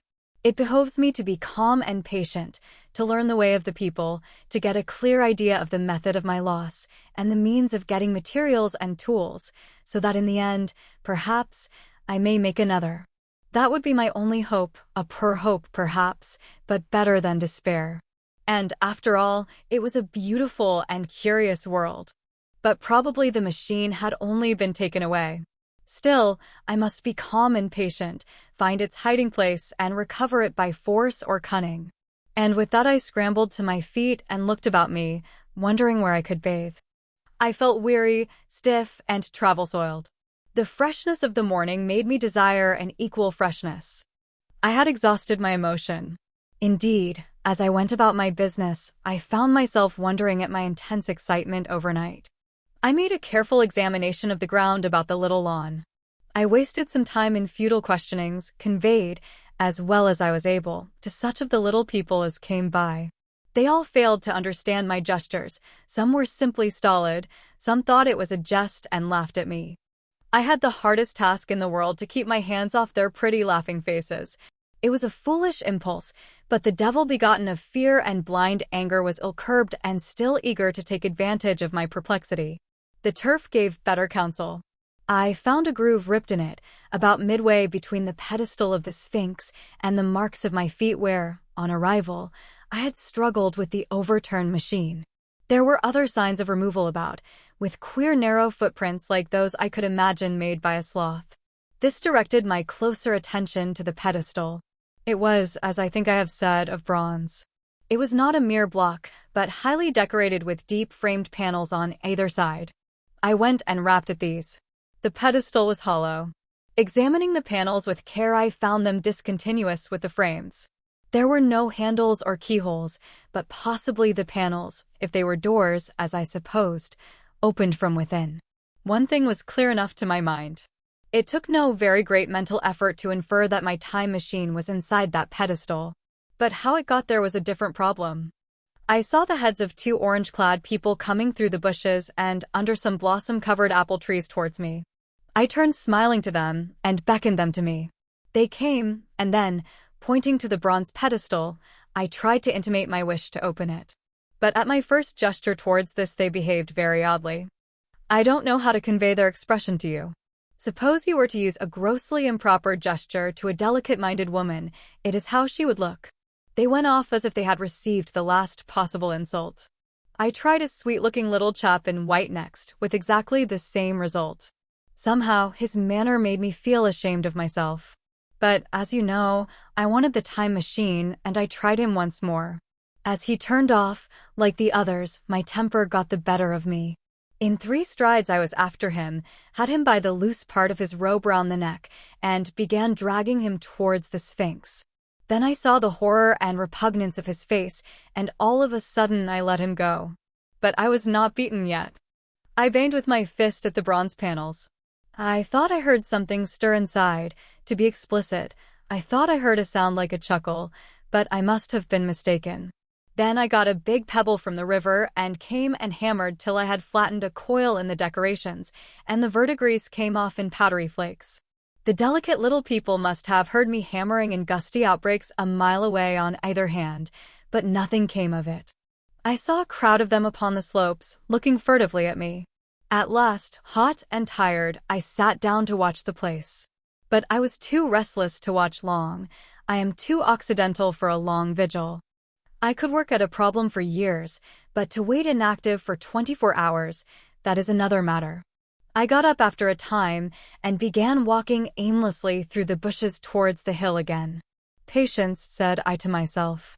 If you want your machine again, you must leave that sphinx alone. If they mean to take your machine away, it's little good you're wrecking their bronze panels, and if they don't, you will get it back as soon as you can ask for it. To sit among all those unknown things before a puzzle like that is hopeless. That way lies monomania. Face this world. Learn its ways, watch it, be careful of too hasty guesses at its meaning. In the end you will find clues to it all. Then suddenly the humor of the situation came into my mind. The thought of the years I had spent in study and toil to get into the future age, and now my passion of anxiety to get out of it. I had made myself the most complicated and the most hopeless trap that ever a man devised. Although it was at my own expense, I could not help myself. I laughed aloud. Going through the big palace, it seemed to me that the little people avoided me. It may have been my fancy, or it may have had something to do with my hammering at the gates of bronze. Yet I felt tolerably sure of the avoidance. I was careful, however, to show no concern and to abstain from any pursuit of them, and in the course of a day or two things got back to the old footing. I made what progress I could in the language, and in addition I pushed my explorations here and there. Either I missed some subtle point or their language was excessively simple, almost exclusively composed of concrete substantives and verbs. There seemed to be few, if any, abstract terms or little use of figurative language. Their sentences were usually simple and of 2 words, and I failed to convey or understand any but the simplest propositions. I determined to put the thought of my time machine and the mystery of the bronze doors under the Sphinx as much as possible in a corner of memory, until my growing knowledge would lead me back to them in a natural way. Yet a certain feeling, you may understand, tethered me in a circle of a few miles round the point of my arrival. Chapter 8. Explanation. So far as I could see, all the world displayed the same exuberant richness as the Thames Valley. From every hill I climbed I saw the same abundance of splendid buildings, endlessly varied in material and style, the same clustering thickets of evergreens, the same blossom-laden trees and tree ferns. Here and there water shone like silver, and beyond, the land rose into blue undulating hills, and so faded into the serenity of the sky. A peculiar feature, which presently attracted my attention, was the presence of certain circular wells, several, as it seemed to me, of a very great depth. One lay by the path up the hill which I had followed during my first walk. Like the others, it was rimmed with bronze, curiously wrought, and protected by a little cupola from the rain. Sitting by the side of these wells, and peering down into the shafted darkness, I could see no gleam of water, nor could I start any reflection with a lighted match. But in all of them I heard a certain sound, a thud, thud, thud, like the beating of some big engine, and I discovered, from the flaring of my matches, that a steady current of air set down the shafts. Further, I threw a scrap of paper into the throat of one, and, instead of fluttering slowly down, it was at once sucked swiftly out of sight. After a time, too, I came to connect these wells with tall towers standing here and there upon the slopes, for above them there was often just such a flicker in the air as one sees on a hot day above a sun-scorched beach. Putting things together, I reached a strong suggestion of an extensive system of subterranean ventilation, whose true import it was difficult to imagine. I was at first inclined to associate it with the sanitary apparatus of these people. It was an obvious conclusion, but it was absolutely wrong. And here I must admit that I learnt very little of drains and bells and modes of conveyance, and the like conveniences, during my time in this real future. In some of these visions of utopias and coming times which I have read, there is a vast amount of detail about building and social arrangements and so forth. But while such details are easy enough to obtain when the whole world is contained in one's imagination, they are altogether inaccessible to a real traveler amid such realities as I found here. Conceive the tale of London which a Negro, fresh from Central Africa, would take back to his tribe. What would he know of railway companies, of social movements, of telephone and telegraph wires, of the parcels delivery company and postal orders and the like? Yet we, at least, should be willing enough to explain these things to him. And even of what he knew, how much could he make his untraveled friend either apprehend or believe? Then, think how narrow the gap between a Negro and a white man of our own times, and how wide the interval between myself and these of the Golden Age. I was sensible of much which was unseen, and which contributed to my comfort, but save for a general impression of automatic organization, I fear I can convey very little of the difference to your mind. In the matter of sepulture, for instance, I could see no signs of crematoria nor anything suggestive of tombs. But it occurred to me that, possibly, there might be cemeteries or crematoria somewhere beyond the range of my explorings. This, again, was a question I deliberately put to myself, and my curiosity was at first entirely defeated upon the point. The thing puzzled me, and I was led to make a further remark, which puzzled me still more, that aged and infirm among this people there were none. I must confess that my satisfaction with my first theories of an automatic civilization and a decadent humanity did not long endure. Yet I could think of no other. Let me put my difficulties. The several big palaces I had explored were mere living places, great dining halls, and sleeping apartments. I could find no machinery, no appliances of any kind. Yet these people were clothed in pleasant fabrics that must at times need renewal, and their sandals, though undecorated, were fairly complex specimens of metalwork. Somehow such things must be made. And the little people displayed no vestige of a creative tendency. There were no shops, no workshops, no sign of importations among them. They spent all their time in playing gently, in bathing in the river, in making love in a half-playful fashion, in eating fruit and sleeping. I could not see how things were kept going.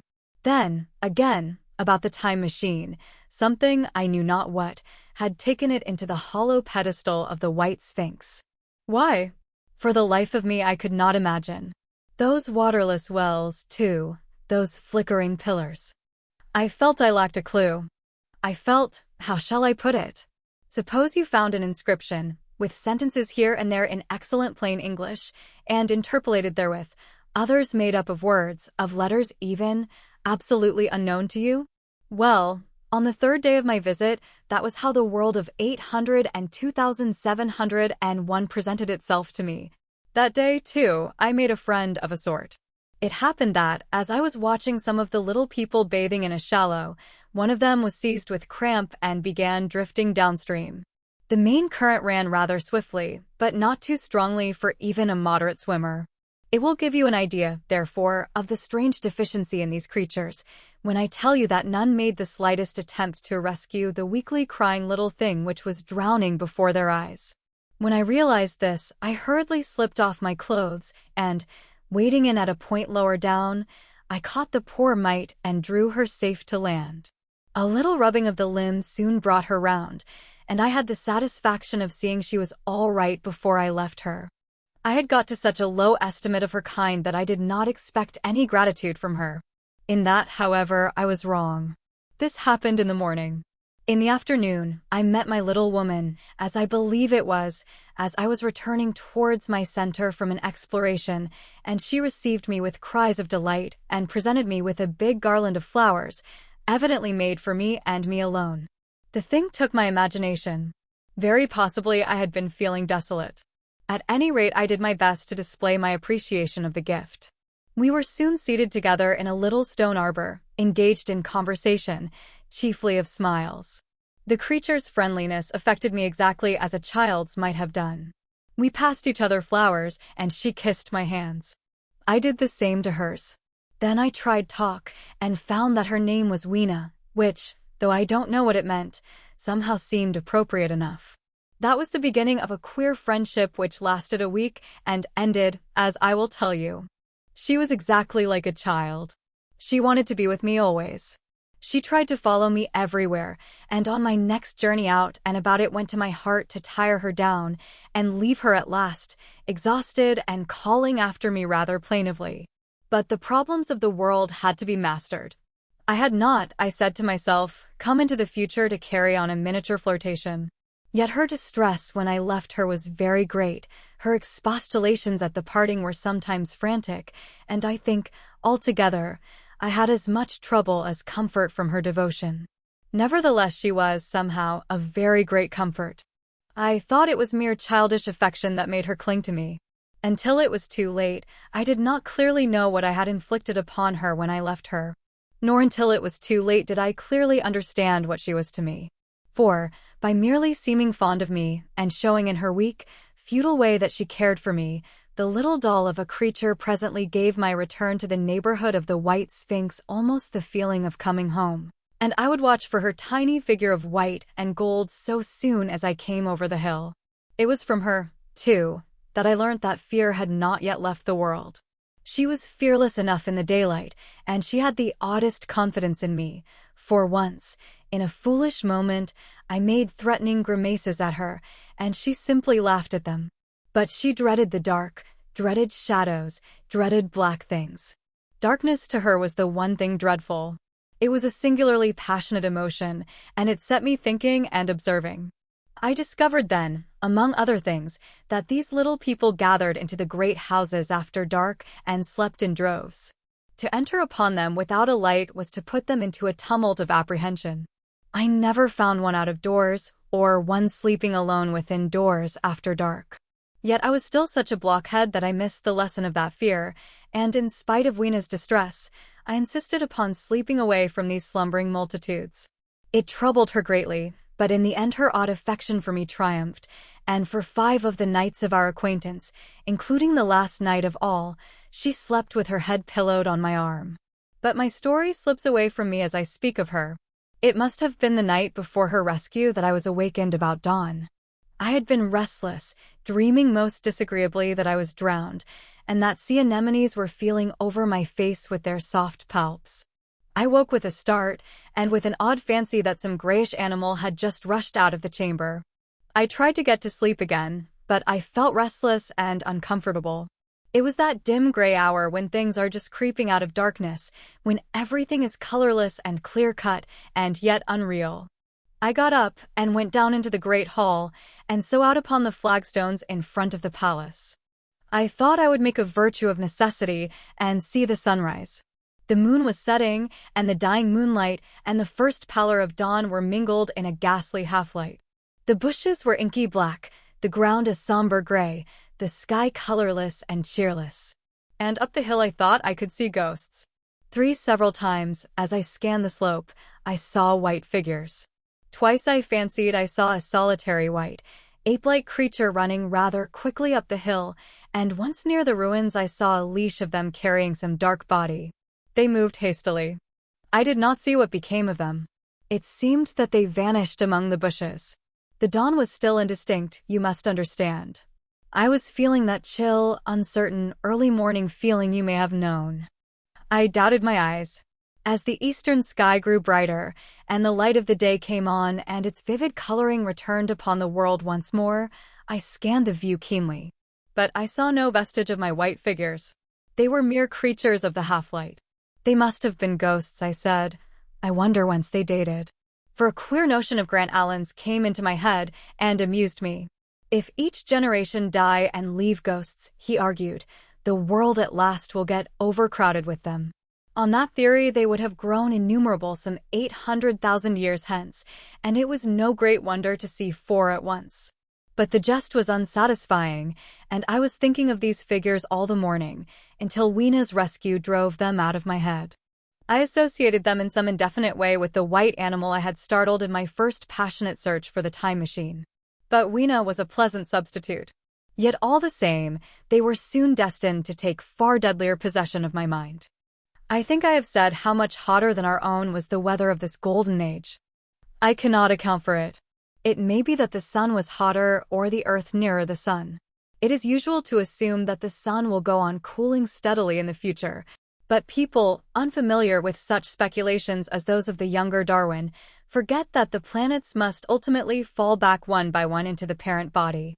As these catastrophes occur, the sun will blaze with renewed energy, and it may be that some inner planet had suffered this fate. Whatever the reason, the fact remains that the sun was very much hotter than we know it. Well, one very hot morning, my 4th, I think, as I was seeking shelter from the heat and glare in a colossal ruin near the great house where I slept and fed, there happened this strange thing. Clambering among these heaps of masonry, I found a narrow gallery whose end and side windows were blocked by fallen masses of stone.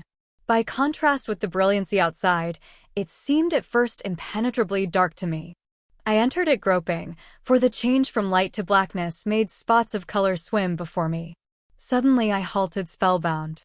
A pair of eyes, luminous by reflection against the daylight without, was watching me out of the darkness. The old instinctive dread of wild beasts came upon me. I clenched my hands and steadfastly looked into the glaring eyeballs. I was afraid to turn. Then the thought of the absolute security in which humanity appeared to be living came to my mind. And then I remembered that strange terror of the dark. Overcoming my fear to some extent, I advanced a step and spoke. I will admit that my voice was harsh and ill-controlled. I put out my hand and touched something soft. At once the eyes darted sideways, and something white ran past me. I turned with my heart in my mouth and saw a queer little ape-like figure, its head held down in a peculiar manner, running across the sunlit space behind me. It blundered against a block of granite, staggered aside, and in a moment was hidden in a black shadow beneath another pile of ruined masonry. My impression of it is, of course, imperfect, but I know it was a dull white and had strange large grayish-red eyes, also that there was flaxen hair on its head and down its back.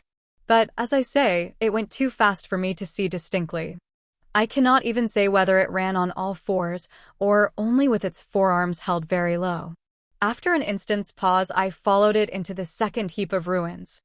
I could not find it at first, but, after a time in the profound obscurity, I came upon one of those round well-like openings of which I have told you, half closed by a fallen pillar. A sudden thought came to me. Could this thing have vanished down the shaft? I lit a match, and, looking down, I saw a small, white, moving creature with large bright eyes which regarded me steadfastly as it retreated. It made me shudder. It was so like a human spider. It was clambering down the wall, and now I saw for the first time a number of metal foot and hand rests forming a kind of ladder down the shaft. Then the light burned my fingers and fell out of my hand, going out as it dropped, and when I had lit another the little monster had disappeared. I do not know how long I sat peering down that well. It was not for some time that I could succeed in persuading myself that the thing I had seen was human. But, gradually, the truth dawned on me.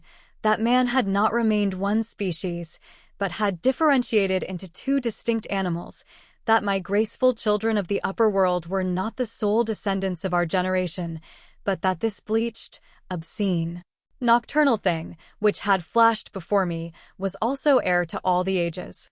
I thought of the flickering pillars and of my theory of an underground ventilation. I began to suspect their true import. And what, I wondered, was this lemur doing in my scheme of a perfectly balanced organization? How was it related to the indolent serenity of the beautiful overworlders? And what was hidden down there, at the foot of that shaft? I sat upon the edge of the well telling myself that, at any rate, there was nothing to fear, and that there I must descend for the solution of my difficulties. And withal I was absolutely afraid to go. As I hesitated, two of the beautiful upperworld people came running in their amorous sport across the daylight in the shadow. The male pursued the female, flinging flowers at her as he ran. They seemed distressed to find me, my arm against the overturned pillar, peering down the well. Apparently, it was considered bad form to remark these apertures, for when I pointed to this one and tried to frame a question about it in their tongue, they were still more visibly distressed and turned away. But they were interested by my matches, and I struck some to amuse them. I tried them again about the well, and again I failed. So presently I left them, meaning to go back to Weena and see what I could get from her. But my mind was already in revolution. My guesses and impressions were slipping and sliding to a new adjustment. I had now a clue to the import of these wells, to the ventilating towers, to the mystery of the ghosts, to say nothing of a hint at the meaning of the bronze gates and the fate of the time machine. And very vaguely there came a suggestion towards the solution of the economic problem that had puzzled me. Here was the new view. Plainly, this second species of man was subterranean. There were three circumstances in particular which made me think that its rare emergence above ground was the outcome of a long-continued underground habit. In the first place, there was the bleached look common in most animals that live largely in the dark, the white fish of the Kentucky caves, for instance.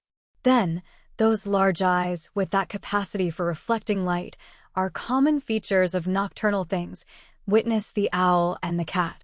And last of all, that evident confusion in the sunshine, that hasty yet fumbling awkward flight towards dark shadow, and that peculiar carriage of the head while in the light, all reinforce the theory of an extreme sensitiveness of the retina.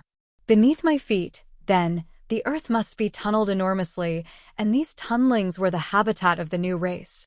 The presence of ventilating shafts and wells along the hill slopes, everywhere, in fact, except along the river valley, showed how universal were its ramifications.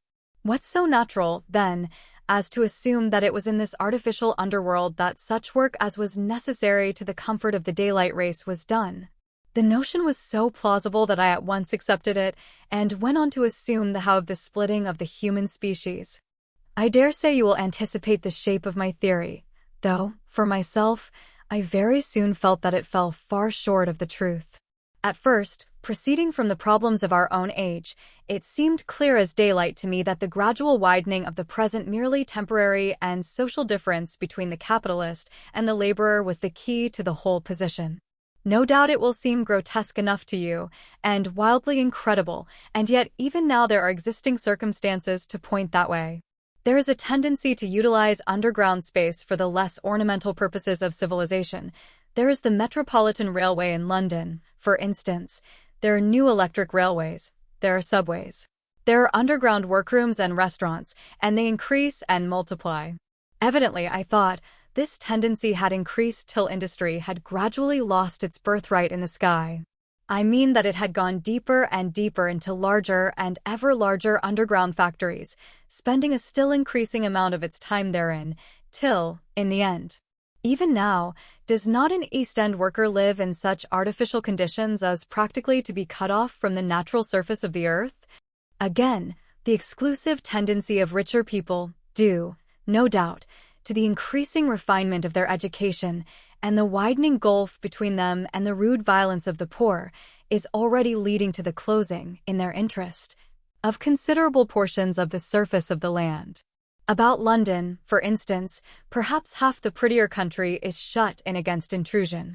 And this same widening gulf, which is due to the length and expense of the higher educational process and the increased facilities for and temptations towards refined habits on the part of the rich, will make that exchange between class and class, that promotion by intermarriage which at present retards the splitting of our species along lines of social stratification, less and less frequent. So, in the end, above ground you must have the haves, pursuing pleasure and comfort and beauty, and below ground the have-nots, the workers getting continually adapted to the conditions of their labor. Once they were there, they would no doubt have to pay rent, and not a little of it, for the ventilation of their caverns, and if they refused, they would starve or be suffocated for arrears. Such of them as were so constituted as to be miserable and rebellious would die, and, in the end, the balance being permanent, the survivors would become as well adapted to the conditions of underground life, and as happy in their way, as the overworld people were to theirs. As it seemed to me, the refined beauty and the etiolated pallor followed naturally enough.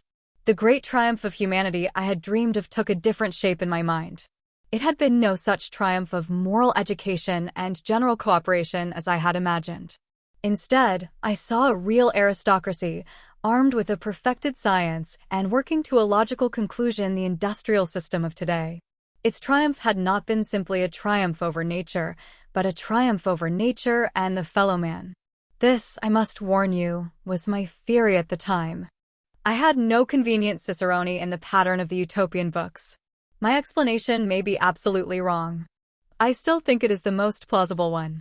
But even on this supposition, the balanced civilization that was at last attained must have long since passed its zenith, and was now far fallen into decay. The too perfect security of the overworlders had led them to a slow movement of degeneration, to a general dwindling in size, strength, and intelligence. That I could see clearly enough already. What had happened to the undergrounders I did not yet suspect, but, from what I had seen of the Morlocks, that, by the by, was the name by which these creatures were called. I could imagine that the modification of the human type was even far more profound than among the Eloi, the beautiful race that I already knew. Then came troublesome doubts. Why had the Morlocks taken my time machine? For I felt sure it was they who had taken it. Why, too? If the Eloi were masters, could they not restore the machine to me? And why were they so terribly afraid of the dark? I proceeded, as I have said, to question Weena about this underworld, but here again I was disappointed. At first she would not understand my questions, and presently she refused to answer them. She shivered as though the topic was unendurable. And when I pressed her, perhaps a little harshly, she burst into tears. They were the only tears, except my own, I ever saw in that golden age. When I saw them I ceased abruptly to trouble about the Morlocks, and was only concerned in banishing these signs of her human inheritance from Weena's eyes. And very soon she was smiling and clapping her hands, while I solemnly burnt a match. Chapter 9. The Morlocks.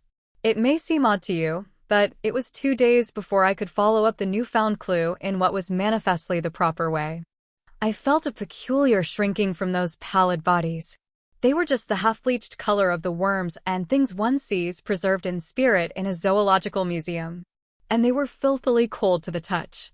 Probably my shrinking was largely due to the sympathetic influence of the Eloi, whose disgust of the Morlocks I now began to appreciate. The next night I did not sleep well. Probably my health was a little disordered. I was oppressed with perplexity and doubt. Once or twice I had a feeling of intense fear for which I could perceive no definite reason. I remember creeping noiselessly into the great hall where the little people were sleeping in the moonlight that night Weena was among them, and feeling reassured by their presence. It occurred to me even then that in the course of a few days the moon must pass through its last quarter, and the nights grow dark, when the appearances of these unpleasant creatures from below, these whitened lemurs, this new vermin that had replaced the old, might be more abundant. And on both these days I had the restless feeling of one who shirks an inevitable duty. I felt assured that the time machine was only to be recovered by boldly penetrating these mysteries of underground. Yet I could not face the mystery. If only I had had a companion it would have been different. But I was so horribly alone, and even to clamber down into the darkness of the well appalled me. I don't know if you will understand my feeling, but I never felt quite safe at my back. It was this restlessness, this insecurity, perhaps, that drove me farther and farther afield in my exploring expeditions. Going to the southwestward towards the rising country that is now called Coomwood, I observed far off, in the direction of 19th-century Banstead, a vast green structure, different in character from any I had hitherto seen. It was larger than the largest of the palaces or ruins I knew, and the facade had an oriental look, the face of it having the luster, as well as the pale green tint, a kind of bluish green, of a certain type of Chinese porcelain. This difference in aspect suggested a difference in use, and I was minded to push on and explore. But the day was growing late, and I had come upon the site of the place after a long and tiring circuit, so I resolved to hold over the adventure for the following day, and I returned to the welcome and the caresses of little Weena. But next morning I perceived clearly enough that my curiosity regarding the palace of green porcelain was a piece of self-deception to enable me to shirk, by another day, an experience I dreaded. I resolved I would make the descent without further waste of time, and started out in the early morning towards a well near the ruins of granite and aluminium. Little Weena ran with me. She danced beside me to the well, but when she saw me lean over the mouth and look downward, she seemed strangely disconcerted. "Goodbye, little Weena," I said, kissing her, and then putting her down, I began to feel over the parapet for the climbing hooks. Rather hastily, I may as well confess, for I feared my courage might leak away.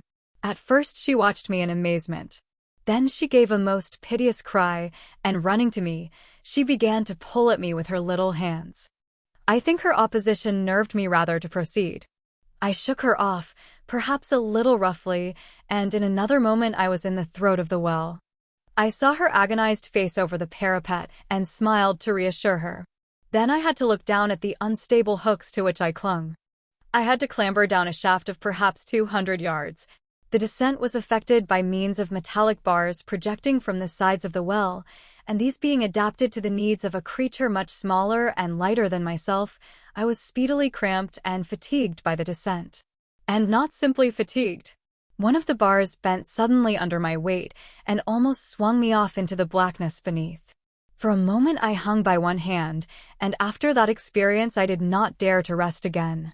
Though my arms and back were presently acutely painful, I went on clambering down the sheer descent with as quick a motion as possible. Glancing upward, I saw the aperture, a small blue disk, in which a star was visible, while little Weena's head showed as a round black projection. The thudding sound of a machine below grew louder and more oppressive. Everything save that little disk above was profoundly dark, and when I looked up again Weena had disappeared. I was in an agony of discomfort.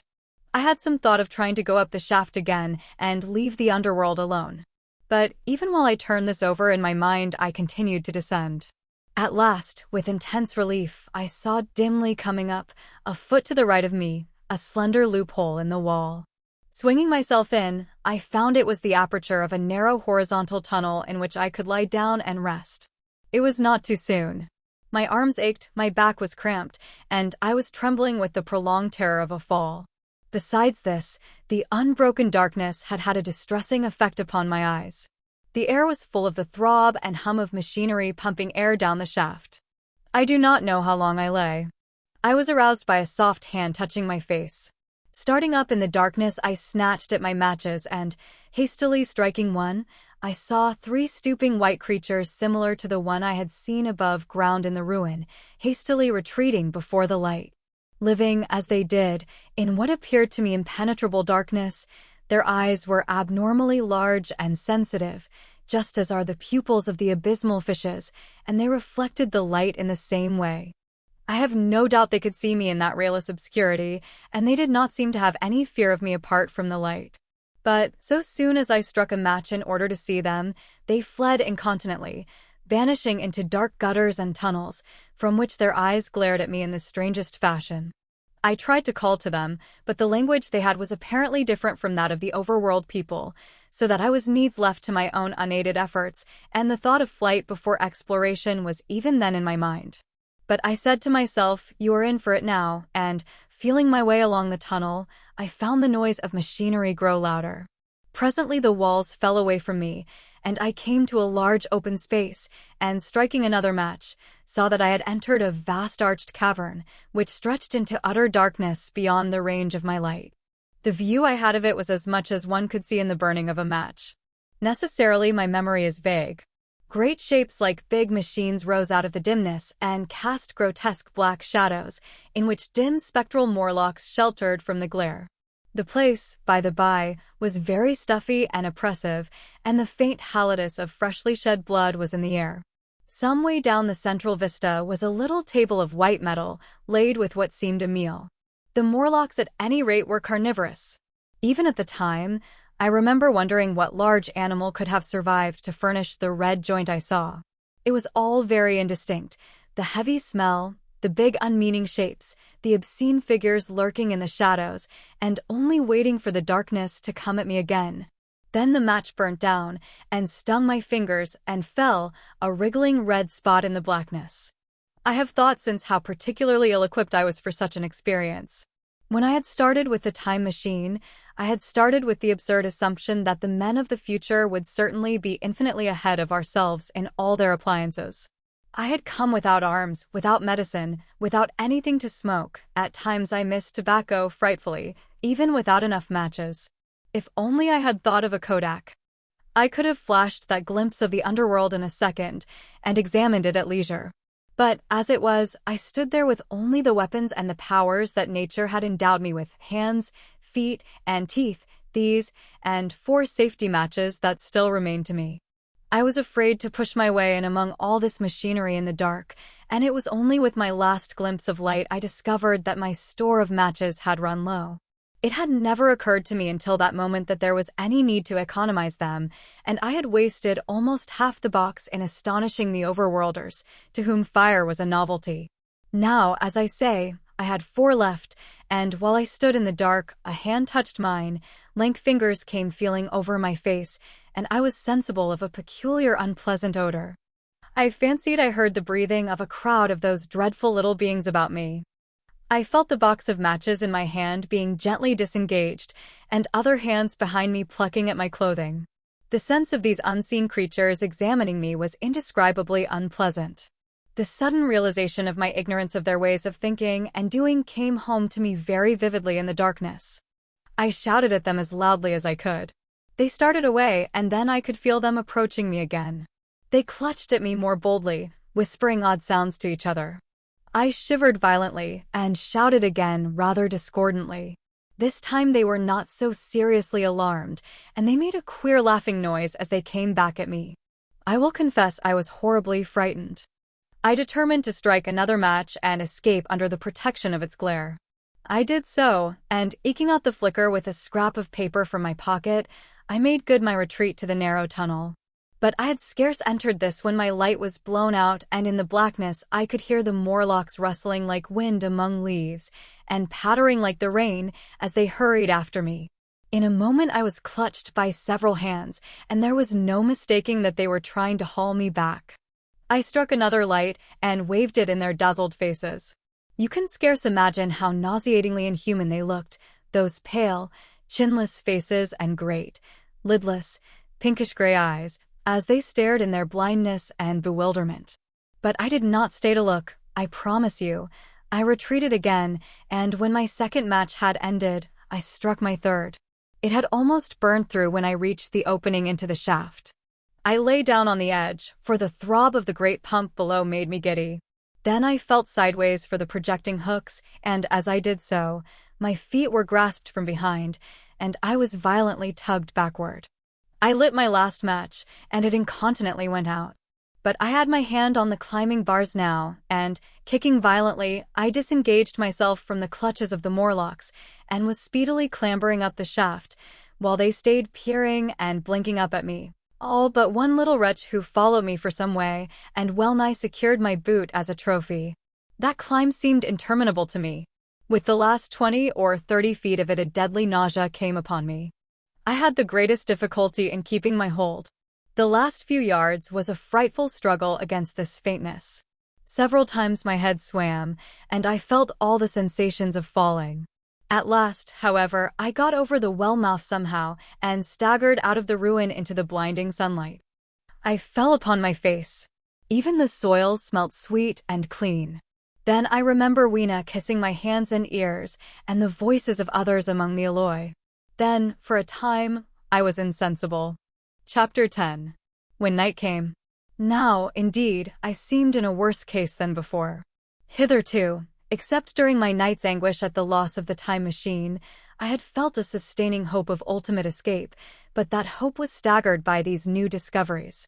Hitherto I had merely thought myself impeded by the childish simplicity of the little people, and by some unknown forces which I had only to understand to overcome, but there was an altogether new element in the sickening quality of the Morlocks, a something inhuman and malign. Instinctively I loathed them. Before, I had felt as a man might feel who had fallen into a pit. My concern was with the pit and how to get out of it. Now I felt like a beast in a trap, whose enemy would come upon him soon. The enemy I dreaded may surprise you. It was the darkness of the new moon. Weena had put this into my head by some at first incomprehensible remarks about the dark nights. It was not now such a very difficult problem to guess what the coming dark nights might mean. The moon was on the wane. Each night there was a longer interval of darkness. And I now understood to some slight degree at least the reason of the fear of the little upper-world people for the dark. I wondered vaguely what foul villainy it might be that the Morlocks did under the new moon. I felt pretty sure now that my second hypothesis was all wrong. The upper-world people might once have been the favored aristocracy, and the Morlocks their mechanical servants, but that had long since passed away. The two species that had resulted from the evolution of man were sliding down towards, or had already arrived at, an altogether new relationship. The Eloi, like the Carlovignan kings, had decayed to a mere beautiful futility. They still possessed the earth on sufferance, since the Morlocks, subterranean for innumerable generations, had come at last to find the daylit surface intolerable. And the Morlocks made their garments, I inferred, and maintained them in their habitual needs, perhaps through the survival of an old habit of service. They did it as a standing horse paws with his foot, or as a man enjoys killing animals in sport, because ancient and departed necessities had impressed it on the organism. But, clearly, the old order was already in part reversed. The nemesis of the delicate ones was creeping on apace. Ages ago, thousands of generations ago, man had thrust his brother man out of the ease and the sunshine. And now that brother was coming back, changed. Already the Eloi had begun to learn one old lesson anew. They were becoming reacquainted with fear. And suddenly there came into my head the memory of the meat I had seen in the underworld. It seemed odd how it floated into my mind, not stirred up as it were by the current of my meditations, but coming in almost like a question from outside. I tried to recall the form of it. I had a vague sense of something familiar, but I could not tell what it was at the time. Still, however helpless the little people in the presence of their mysterious fear, I was differently constituted. I came out of this age of ours, this ripe prime of the human race, when fear does not paralyze and mystery has lost its terrors. I at least would defend myself. Without further delay, I determined to make myself arms and a fastness where I might sleep.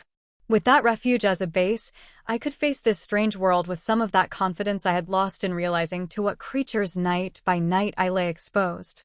I felt I could never sleep again until my bed was secure from them. I shuddered with horror to think how they must already have examined me. I wandered during the afternoon along the valley of the Thames, but found nothing that commended itself to my mind as inaccessible.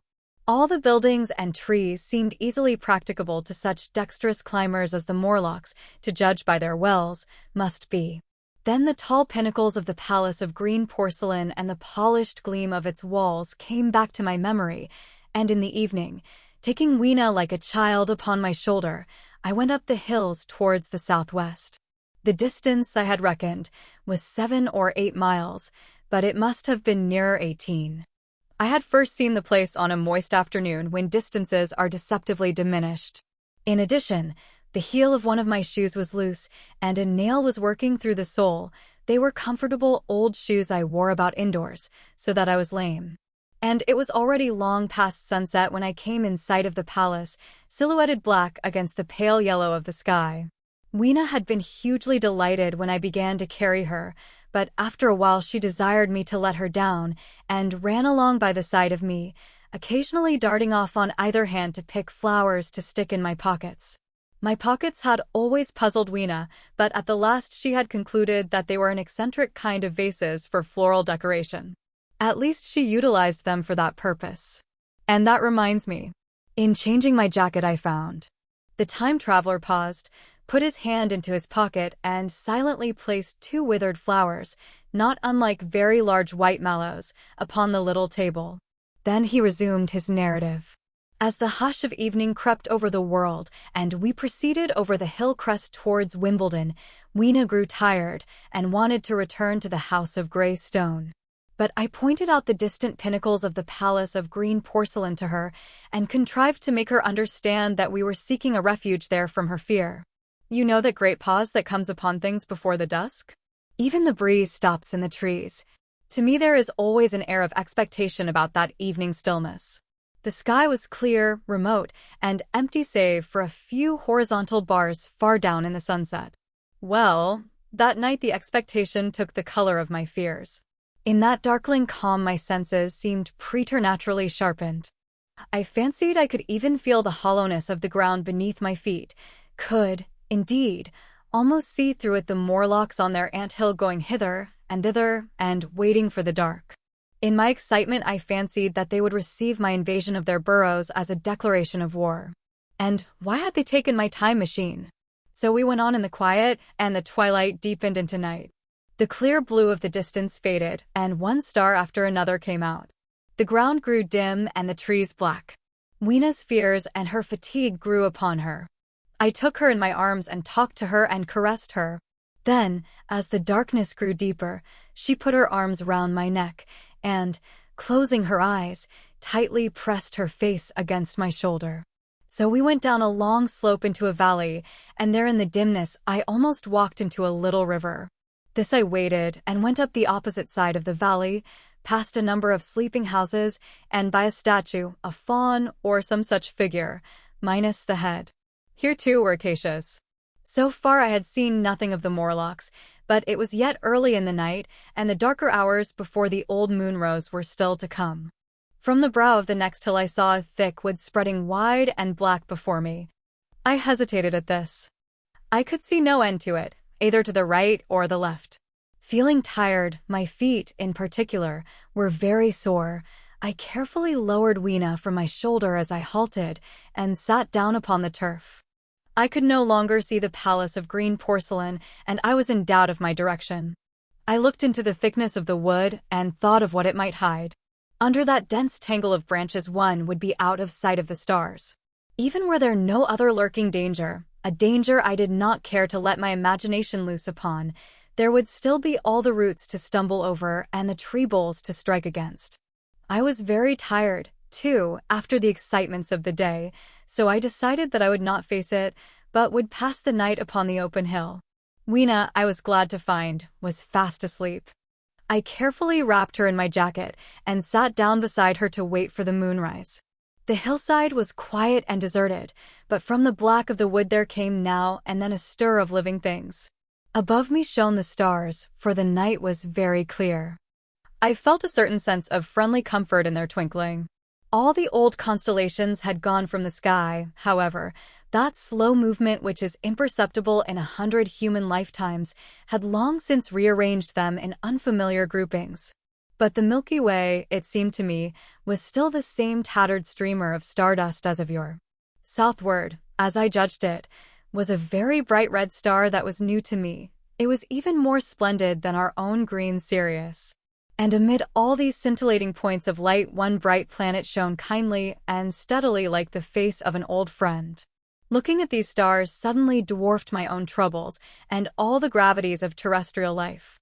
I thought of their unfathomable distance and the slow inevitable drift of their movements out of the unknown past into the unknown future. I thought of the great precessional cycle that the pole of the Earth describes. Only 40 times had that silent revolution occurred during all the years that I had traversed. And during these few revolutions all the activity, all the traditions, the complex organizations, the nations, languages, literatures, aspirations, even the mere memory of man as I knew him, had been swept out of existence.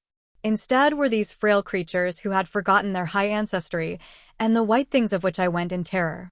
Then I thought of the great fear that was between the two species, and for the first time, with a sudden shiver, came the clear knowledge of what the meat I had seen might be. Yet it was too horrible. I looked at little Weena sleeping beside me, her face white and star-like under the stars, and forthwith dismissed the thought.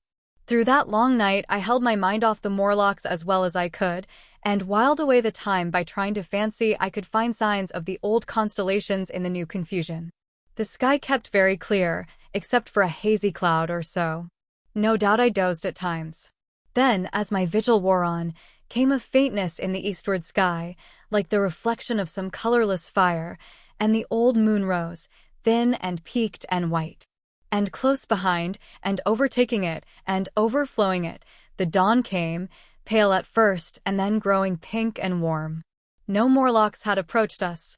Indeed, I had seen none upon the hill that night. And in the confidence of renewed day it almost seemed to me that my fear had been unreasonable.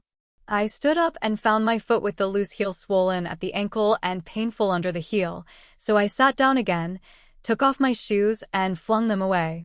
I awakened Weena, and we went down into the wood, now green and pleasant instead of black and forbidding. We found some fruit wherewith to break our fast. We soon met others of the dainty ones, laughing and dancing in the sunlight as though there was no such thing in nature as the night. And then I thought once more of the meat that I had seen. I felt assured now of what it was, and from the bottom of my heart I pitied this last feeble rill from the great flood of humanity. Clearly, at some time in the long ago of human decay the Morlocks' food had run short. Possibly they had lived on rats and such like vermin. Even now man is far less discriminating and exclusive in his food than he was, far less than any monkey. His prejudice against human flesh is no deep-seated instinct. And so these inhuman sons of men. I tried to look at the thing in a scientific spirit. After all, they were less human and more remote than our cannibal ancestors of 3,000 or 4,000 years ago. And the intelligence that would have made this state of things a torment had gone. Why should I trouble myself? These Eloi were mere fatted cattle, which the ant-like Morlocks preserved and preyed upon, probably saw to the breeding of. And there was Weena dancing at my side. Then I tried to preserve myself from the horror that was coming upon me by regarding it as a rigorous punishment of human selfishness. Man had been content to live in ease and delight upon the labors of his fellow man, had taken necessity as his watchword and excuse, and in the fullness of time necessity had come home to him. I even tried a Carlyle-like scorn of this wretched aristocracy in decay. But this attitude of mind was impossible. However great their intellectual degradation, the Eloi had kept too much of the human form not to claim my sympathy, and to make me perforce a sharer in their degradation and their fear. I had at that time very vague ideas as to the course I should pursue. My first was to secure some safe place of refuge, and to make myself such arms of metal or stone as I could contrive. That necessity was immediate. In the next place, I hoped to procure some means of fire, so that I should have the weapon of a torch at hand, for nothing, I knew, would be more efficient against these Morlocks. Then I wanted to arrange some contrivance to break open the doors of bronze under the White Sphinx. I had in mind a battering ram. I had a persuasion that if I could enter those doors and carry a blaze of light before me, I should discover the time machine and escape. I could not imagine the Morlocks were strong enough to move it far away. Weena I had resolved to bring with me to our own time. And turning such schemes over in my mind, I pursued our way towards the building which my fancy had chosen as our dwelling. Chapter 11. The Palace of Green Porcelain. I found the Palace of Green Porcelain, when we approached it about noon, deserted and falling into ruin. Only ragged vestiges of glass remained in its windows, and great sheets of the green facing had fallen away from the corroded metallic framework. It lay very high upon a turfy down, and looking northeastward before I entered it, I was surprised to see a large estuary, or even creek, where I judged Wandsworth and Battersea must once have been. I thought then, though I never followed up the thought of what might have happened, or might be happening, to the living things in the sea. The material of the palace proved on examination to be indeed porcelain, and along the face of it I saw an inscription in some unknown character.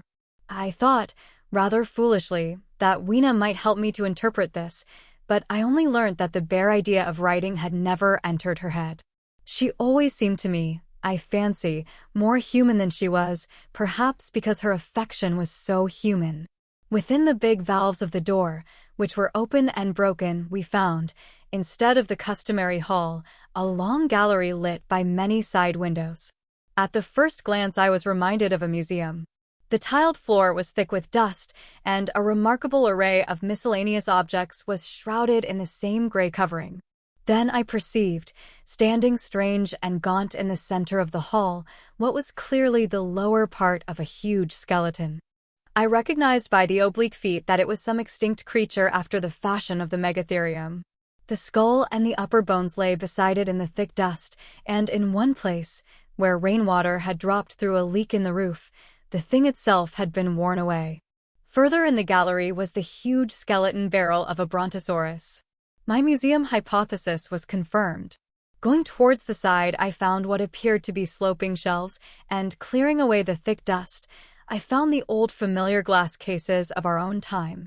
But they must have been airtight to judge from the fair preservation of some of their contents. Clearly we stood among the ruins of some latter-day South Kensington. Here, apparently, was the paleontological section, and a very splendid array of fossils it must have been, though the inevitable process of decay that had been staved off for a time, and had, through the extinction of bacteria and fungi, lost 99/100ths of its force, was nevertheless, with extreme sureness if with extreme slowness, at work again upon all its treasures. Here and there I found traces of the little people in the shape of rare fossils broken to pieces or threaded in strings upon reeds. And the cases had in some instances been bodily removed, by the Morlocks as I judged. The place was very silent. The thick dust deadened our footsteps. Weena, who had been rolling a sea urchin down the sloping glass of a case, presently came, as I stared about me, and very quietly took my hand and stood beside me. And at first I was so much surprised by this ancient monument of an intellectual age that I gave no thought to the possibilities it presented. Even my preoccupation about the time machine receded a little from my mind. To judge from the size of the place, this palace of green porcelain had a great deal more in it than a gallery of paleontology, possibly historical galleries. It might be even a library. To me, at least in my present circumstances, these would be vastly more interesting than this spectacle of old-time geology and decay. Exploring, I found another short gallery running transversely to the first. This appeared to be devoted to minerals, and the sight of a block of sulfur set my mind running on gunpowder. But I could find no saltpetre, indeed, no nitrates of any kind. Doubtless they had deliquesced ages ago. Yet the sulfur hung in my mind and set up a train of thinking.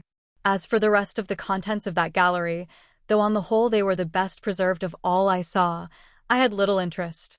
I am no specialist in mineralogy, and I went on down a very ruinous aisle running parallel to the first hall I had entered. Apparently this section had been devoted to natural history, but everything had long since passed out of recognition. A few shriveled and blackened vestiges of what had once been stuffed animals, desiccated mummies in jars that had once held spirit, a brown dust of departed plants.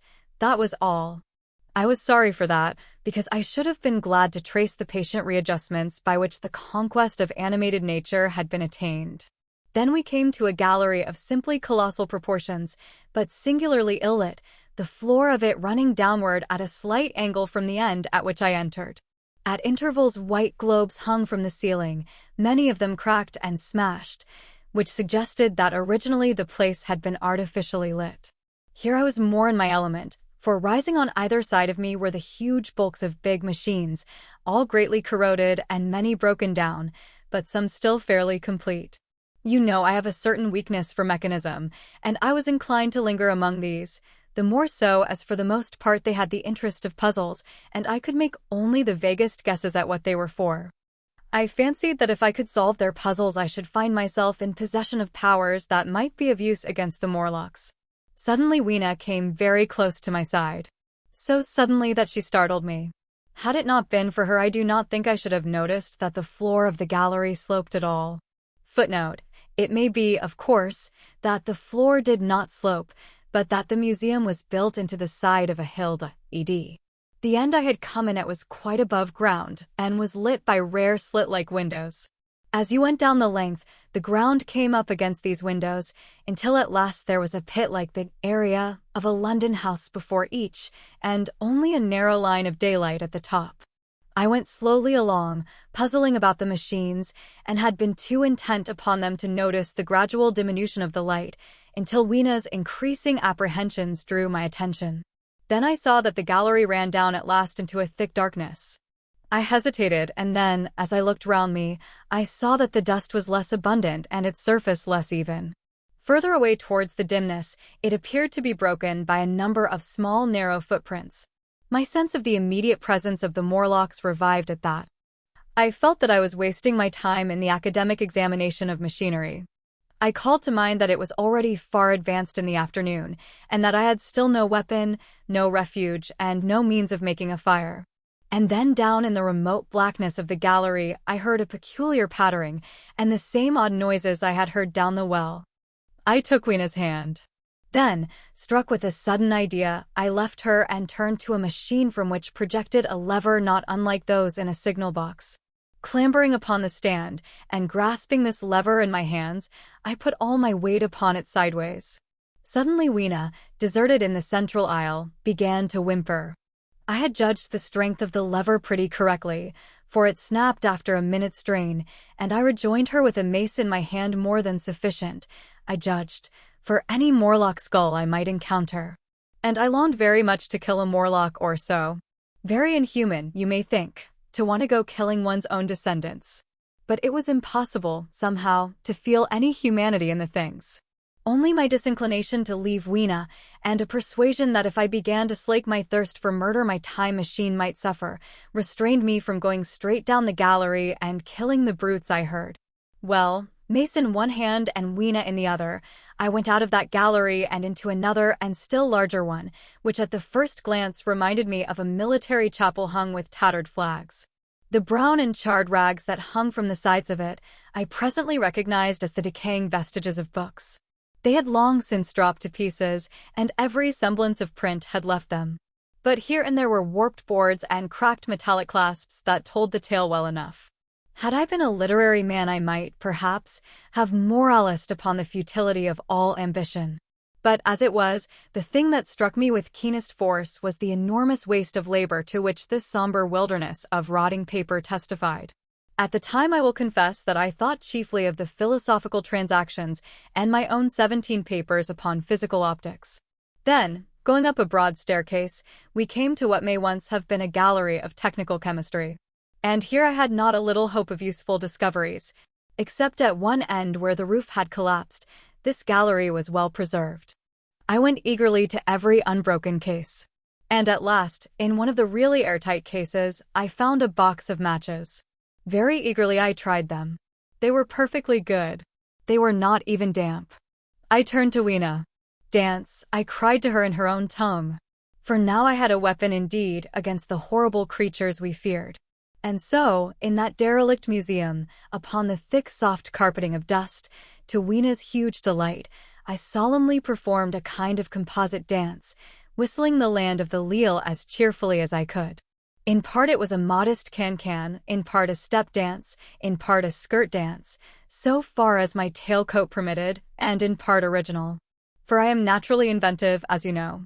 Now, I still think that for this box of matches to have escaped the wear of time for immemorial years was a most strange, as for me it was a most fortunate, thing. Yet, oddly enough, I found a far unlikelier substance, and that was camphor. I found it in a sealed jar that by chance, I suppose, had been really hermetically sealed. I fancied at first that it was paraffin wax, and smashed the glass accordingly. But the odor of camphor was unmistakable. In the universal decay, this volatile substance had chanced to survive, perhaps through many thousands of centuries. It reminded me of a sepia painting I had once seen done from the ink of a fossil belemnite that must have perished and become fossilized millions of years ago. I was about to throw it away, but I remembered that it was inflammable and burnt with a good bright flame, was, in fact, an excellent candle, and I put it in my pocket. I found no explosives, however, nor any means of breaking down the bronze doors. As yet my iron crowbar was the most helpful thing I had chanced upon. Nevertheless, I left that gallery greatly elated. I cannot tell you all the story of that long afternoon. It would require a great effort of memory to recall my explorations in at all the proper order. I remember a long gallery of rusting stands of arms, and how I hesitated between my crowbar and a hatchet or a sword. I could not carry both, however, and my bar of iron promised best against the bronze gates. There were numbers of guns, pistols, and rifles. The most were masses of rust, but many were of some new metal and still fairly sound. But any cartridges or powder there may once have been had rotted into dust. One corner I saw was charred and shattered, perhaps, I thought, by an explosion among the specimens. In another place was a vast array of idols, Polynesian, Mexican, Grecian, Phoenician, every country on earth, I should think. And here, yielding to an irresistible impulse, I wrote my name upon the nose of a steatite monster from South America that particularly took my fancy. As the evening drew on, my interest waned. I went through gallery after gallery, dusty, silent, often ruinous, the exhibits sometimes mere heaps of rust and lignite, sometimes fresher. In one place I suddenly found myself near the model of a tin mine, and then by the merest accident I discovered, in an airtight case, 2 dynamite cartridges. I shouted, "Eureka!" and smashed the case with joy. Then came a doubt. I hesitated. Then, selecting a little side gallery, I made my essay. I never felt such a disappointment as I did in waiting 5, 10, 15 minutes for an explosion that never came. Of course the things were dummies, as I might have guessed from their presence. I really believe that had they not been so, I should have rushed off incontinently and blown Sphinx, bronze doors, and, as it proved, my chances of finding the time machine, altogether into non-existence. It was after that, I think, that we came to a little open court within the palace. It was turfed and had 3 fruit trees. So we rested and refreshed ourselves. Towards sunset, I began to consider our position. Night was creeping upon us, and my inaccessible hiding place had still to be found. But that troubled me very little now. I had in my possession a thing that was, perhaps, the best of all defenses against the Morlocks. I had matches. I had the camphor in my pocket, too, if a blaze were needed. It seemed to me that the best thing we could do would be to pass the night in the open, protected by a fire. In the morning there was the getting of the time machine. Towards that, as yet, I had only my iron mace. But now, with my growing knowledge, I felt very differently towards those bronze doors. Up to this, I had refrained from forcing them, largely because of the mystery on the other side. They had never impressed me as being very strong, and I hoped to find my bar of iron not altogether inadequate for the work. Chapter 12. In the darkness. We emerged from the palace while the sun was still in part above the horizon. I was determined to reach the White Sphinx early the next morning, and ere the dusk I purposed pushing through the woods that had stopped me on the previous journey. My plan was to go as far as possible that night, and then, building a fire, to sleep in the protection of its glare. Accordingly, as we went along I gathered any sticks or dried grass I saw, and presently had my arms full of such litter. Thus loaded, our progress was slower than I had anticipated, and besides Weena was tired.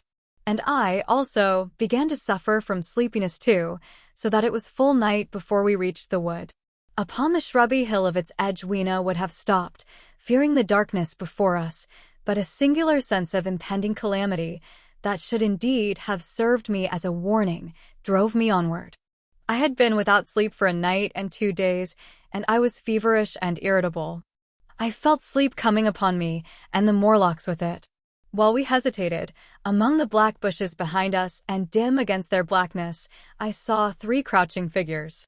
There was scrub and long grass all about us, and I did not feel safe from their insidious approach. The forest, I calculated, was rather less than a mile across. If we could get through it to the bare hillside, there, as it seemed to me, was an altogether safer resting place. I thought that with my matches and my camphor I could contrive to keep my path illuminated through the woods. Yet it was evident that if I was to flourish matches with my hands I should have to abandon my firewood, so, rather reluctantly, I put it down. And then it came into my head that I would amaze our friends behind by lighting it. I was to discover the atrocious folly of this proceeding, but it came to my mind as an ingenious move for covering our retreat. I don't know if you have ever thought what a rare thing flame must be in the absence of man and in a temperate climate. The sun's heat is rarely strong enough to burn, even when it is focused by dewdrops, as is sometimes the case in more tropical districts. Lightning may blast and blacken, but it rarely gives rise to widespread fire. Decaying vegetation may occasionally smolder with the heat of its fermentation, but this rarely results in flame. In this decadence, too, the art of fire-making had been forgotten on the earth. The red tongues that went licking up my heap of wood were an altogether new and strange thing to Weena. She wanted to run to it and play with it. I believe she would have cast herself into it had I not restrained her. But I caught her up, and in spite of her struggles, plunged boldly before me into the wood. For a little way the glare of my fire lit the path. Looking back presently, I could see, through the crowded stems, that from my heap of sticks the blaze had spread to some bushes adjacent, and a curved line of fire was creeping up the grass of the hill. I laughed at that and turned again to the dark trees before me. It was very black, and Weena clung to me convulsively, but there was still, as my eyes grew accustomed to the darkness, sufficient light for me to avoid the stems. Overhead it was simply black, except where a gap of remote blue sky shone down upon us here and there. I lit none of my matches because I had no hand free. Upon my left arm I carried my little one, in my right hand I had my iron bar. For some way I heard nothing but the crackling twigs under my feet, the faint rustle of the breeze above, and my own breathing and the throb of the blood vessels in my ears. Then I seemed to know of a pattering behind me. I pushed on grimly. The pattering grew more distinct, and then I caught the same queer sound and voices I had heard in the underworld. There were evidently several of the Morlocks, and they were closing in upon me. Indeed, in another minute I felt a tug at my coat, then something at my arm. and Weena shivered violently and became quite still. It was time for a match. But to get one I must put her down. I did so, and as I fumbled with my pocket, a struggle began in the darkness about my knees, perfectly silent on her part and with the same peculiar cooing sounds from the Morlocks. Soft little hands, too, were creeping over my coat and back, touching even my neck. Then the match scratched and fizzed. I held it flaring and saw the white backs of the Morlocks in flight amid the trees. I hastily took a lump of camphor from my pocket and prepared to light it as soon as the match should wane. Then I looked at Weena.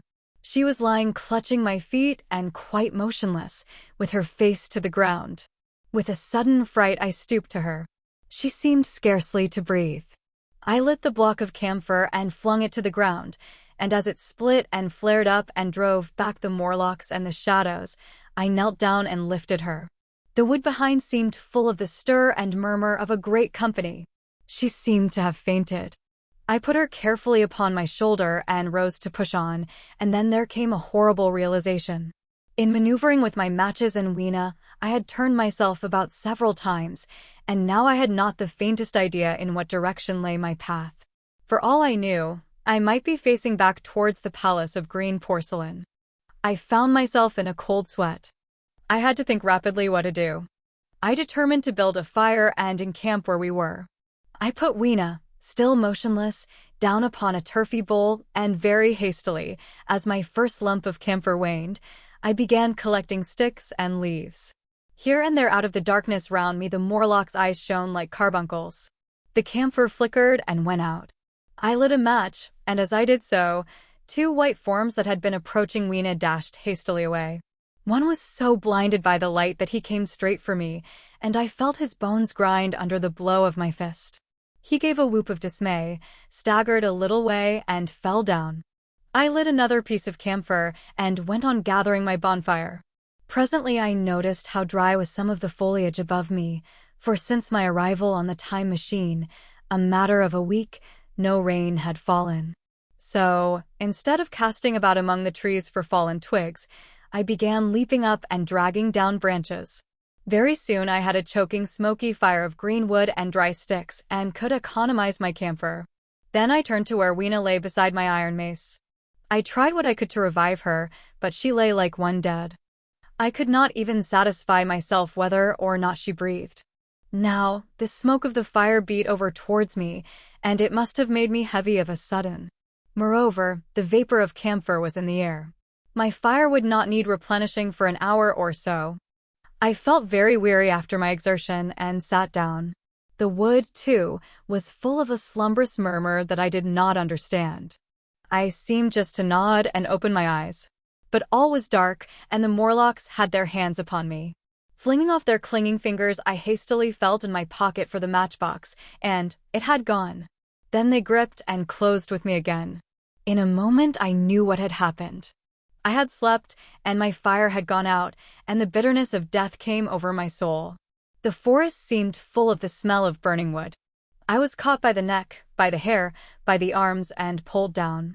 It was indescribably horrible in the darkness to feel all these soft creatures heaped upon me. I felt as if I was in a monstrous spider's web. I was overpowered and went down. I felt little teeth nipping at my neck. I rolled over, and as I did so my hand came against my iron lever. It gave me strength. I struggled up, shaking the human rats from me, and, holding the bar short, I thrust where I judged their faces might be. I could feel the succulent giving of flesh and bone under my blows, and for a moment I was free. The strange exultation that so often seems to accompany hard fighting came upon me. I knew that both I and Weena were lost, but I determined to make the Morlocks pay for their meat. I stood with my back to a tree, swinging the iron bar before me. The whole wood was full of the stir and cries of them. A minute passed. Their voices seemed to rise to a higher pitch of excitement, and their movements grew faster. Yet none came within reach. I stood glaring at the blackness. Then suddenly came hope. What if the Morlocks were afraid? And close on the heels of that came a strange thing. The darkness seemed to grow luminous. Very dimly I began to see the Morlocks about me, 3 battered at my feet, and then I recognized, with incredulous surprise, that the others were running, in an incessant stream, as it seemed, from behind me and away through the wood in front. And their backs seemed no longer white, but reddish.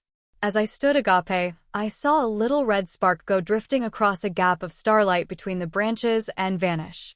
And at that I understood the smell of burning wood, the slumberous murmur that was growing now into a gusty roar, the red glow, and the Morlocks' flight.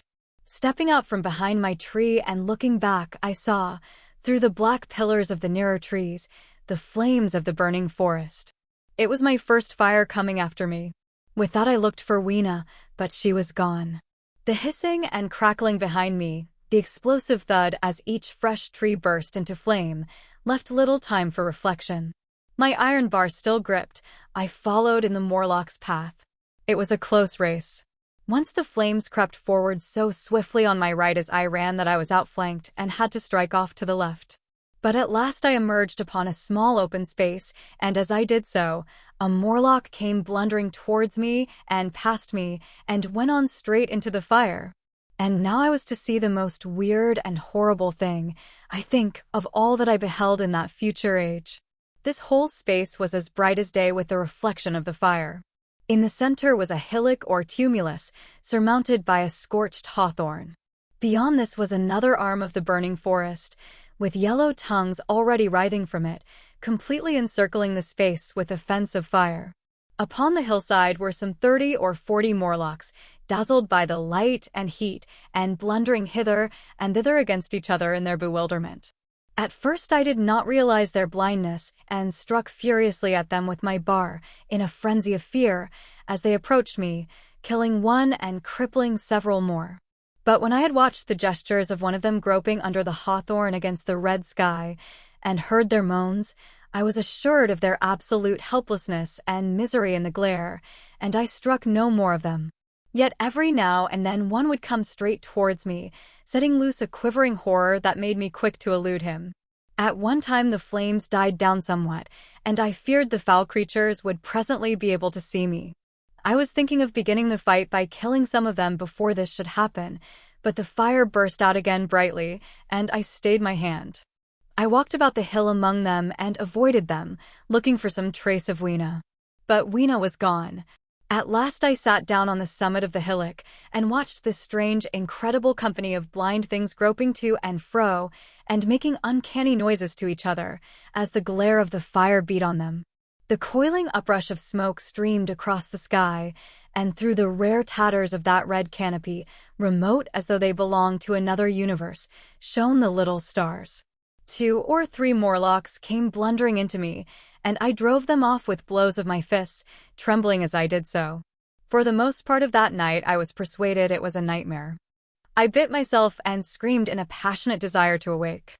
I beat the ground with my hands, and got up and sat down again, and wandered here and there, and again sat down.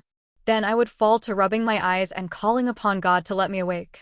Thrice I saw Morlocks put their heads down in a kind of agony and rush into the flames. But, at last, above the subsiding red of the fire, above the streaming masses of black smoke, and the whitening and blackening tree stumps, and the diminishing numbers of these dim creatures, came the white light of the day. I searched again for traces of Weena, but there were none. It was plain that they had left her poor little body in the forest. I cannot describe how it relieved me to think that it had escaped the awful fate to which it seemed destined.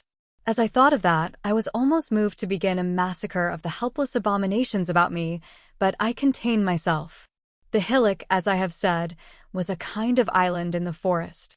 From its summit I could now make out through a haze of smoke the palace of green porcelain, and from that I could get my bearings for the white sphinx.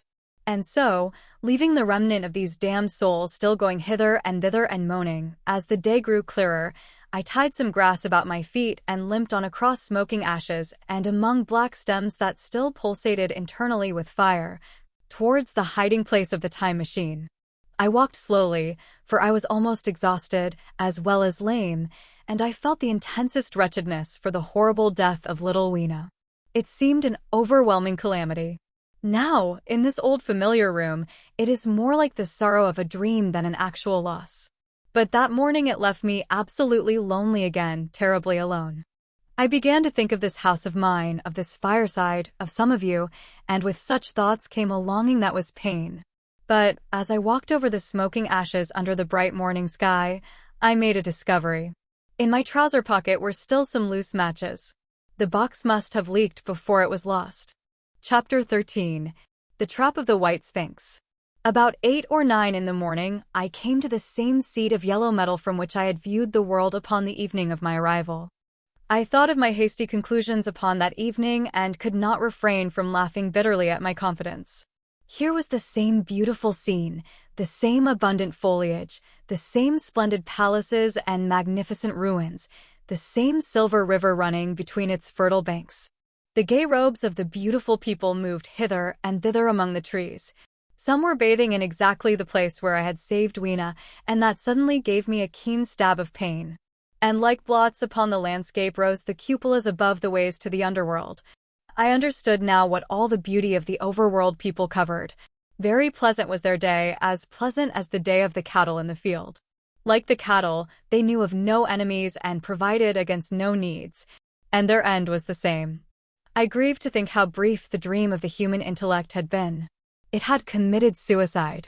It had set itself steadfastly towards comfort and ease, a balanced society with security and permanency as its watchword. It had attained its hopes, to come to this at last.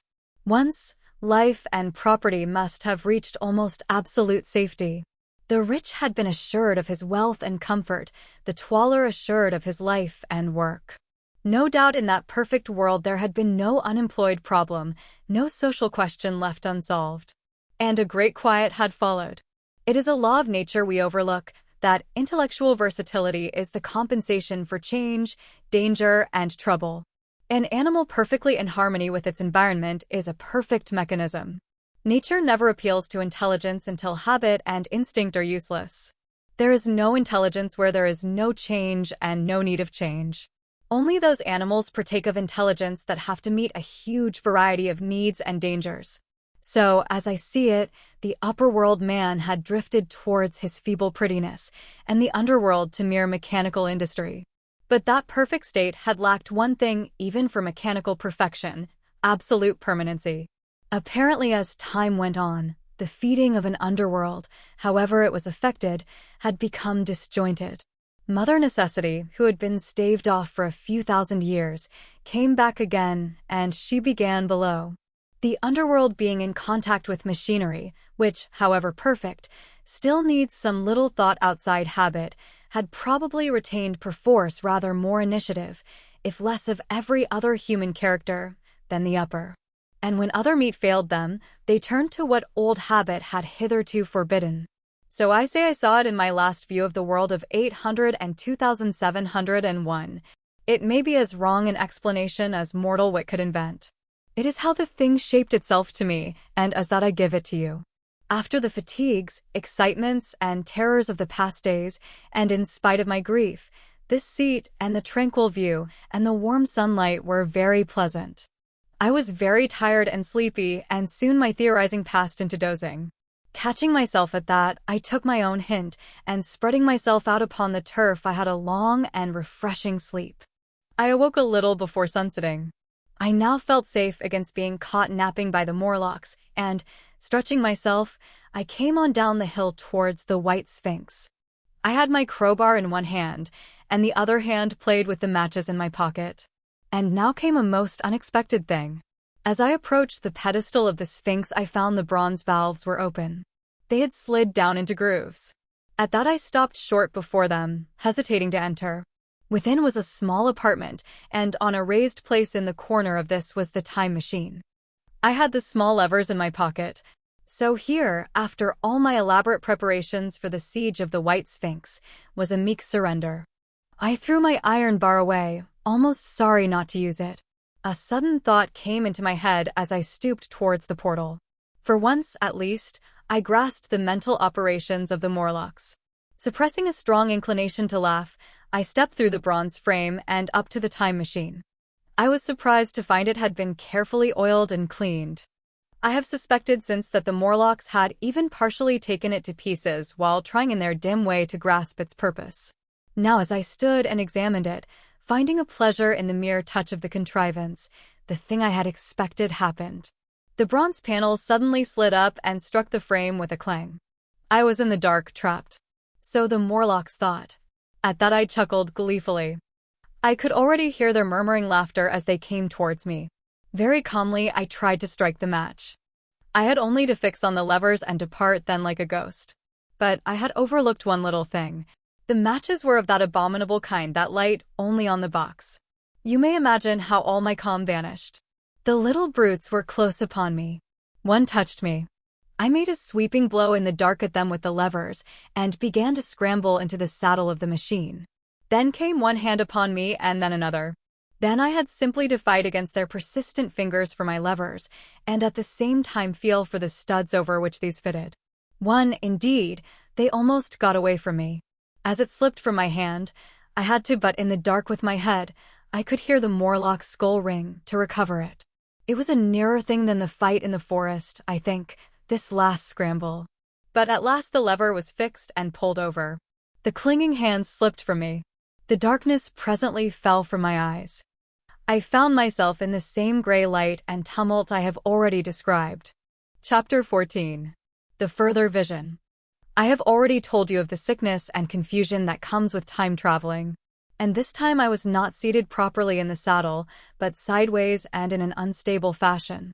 For an indefinite time I clung to the machine as it swayed and vibrated, quite unheeding how I went, and when I brought myself to look at the dials again I was amazed to find where I had arrived. One dial records days, and another thousands of days, another millions of days, and another thousands of millions. Now, instead of reversing the levers, I had pulled them over so as to go forward with them, and when I came to look at these indicators I found that the thousand's hand was sweeping round as fast as the second's hand of a watch into futurity. As I drove on, a peculiar change crept over the appearance of things. The palpitating grayness grew darker. Then, though I was still traveling with prodigious velocity, the blinking succession of day and night, which was usually indicative of a slower pace, returned and grew more and more marked. This puzzled me very much at first. The alternations of night and day grew slower and slower, and so did the passage of the sun across the sky, until they seemed to stretch through centuries. At last a steady twilight brooded over the earth, a twilight only broken now and then when a comet glared across the darkling sky. The band of light that had indicated the sun had long since disappeared, for the sun had ceased to set, it simply rose and fell in the west, and grew ever broader and more red. All trace of the moon had vanished. The circling of the stars, growing slower and slower, had given place to creeping points of light. At last, some time before I stopped, the sun, red and very large, halted motionless upon the horizon, a vast dome glowing with a dull heat, and now and then suffering a momentary extinction. At one time it had for a little while glowed more brilliantly again, but it speedily reverted to its sullen red heat. I perceived by the slowing down of its rising and setting that the work of the tidal drag was done. The earth had come to rest with one face to the sun, even as in our own time the moon faces the earth. Very cautiously, for I remembered my former headlong fall, I began to reverse my motion. Slower and slower went the circling hands until the thousands one seemed motionless, and the daily one was no longer a mere mist upon its scale. Still slower, until the dim outlines of a desolate beach grew visible. I stopped very gently and sat upon the time machine, looking round. The sky was no longer blue. Northeastward it was inky black, and out of the blackness shone brightly and steadily the pale white stars. Overhead it was a deep Indian red and starless, and southeastward it grew brighter to a glowing scarlet where, cut by the horizon, lay the huge hull of the sun, red and motionless. The rocks about me were of a harsh reddish color, and all the trace of life that I could see at first was the intensely green vegetation that covered every projecting point on their southeastern face. It was the same rich green that one sees on forest moss or on the lichen in caves, plants which like these grow in a perpetual twilight. The machine was standing on a sloping beach. The sea stretched away to the southwest, to rise into a sharp bright horizon against the wan sky. There were no breakers and no waves, for not a breath of wind was stirring. Only a slight oily swell rose and fell like a gentle breathing, and showed that the eternal sea was still moving and living. And along the margin where the water sometimes broke was a thick incrustation of salt, pink under the lurid sky. There was a sense of oppression in my head, and I noticed that I was breathing very fast. The sensation reminded me of my only experience of mountaineering, and from that I judged the air to be more rarefied than it is now. Far away up the desolate slope I heard a harsh scream, and saw a thing like a huge white butterfly go slanting and fluttering up into the sky and, circling, disappear over some low hillocks beyond. The sound of its voice was so dismal that I shivered and seated myself more firmly upon the machine.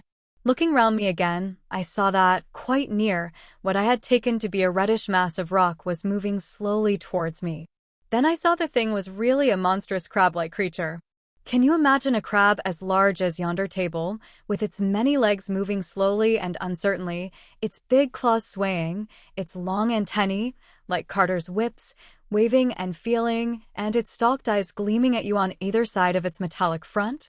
Its back was corrugated and ornamented with ungainly bosses, and a greenish incrustation blotched it here and there.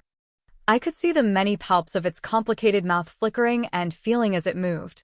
As I stared at this sinister apparition crawling towards me, I felt a tickling on my cheek as though a fly had lighted there.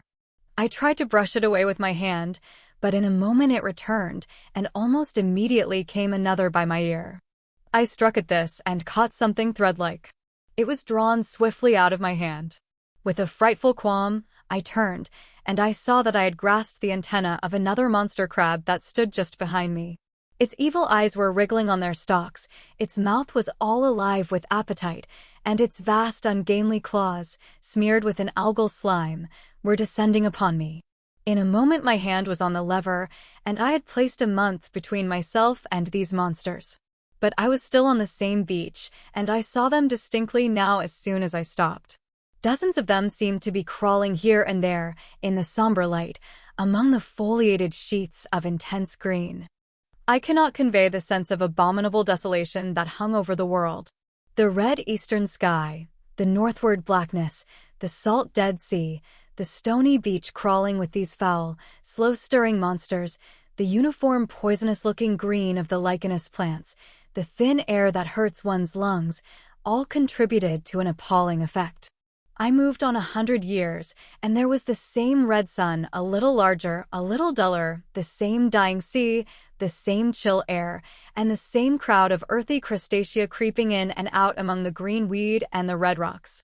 And in the westward sky, I saw a curved pale line like a vast new moon.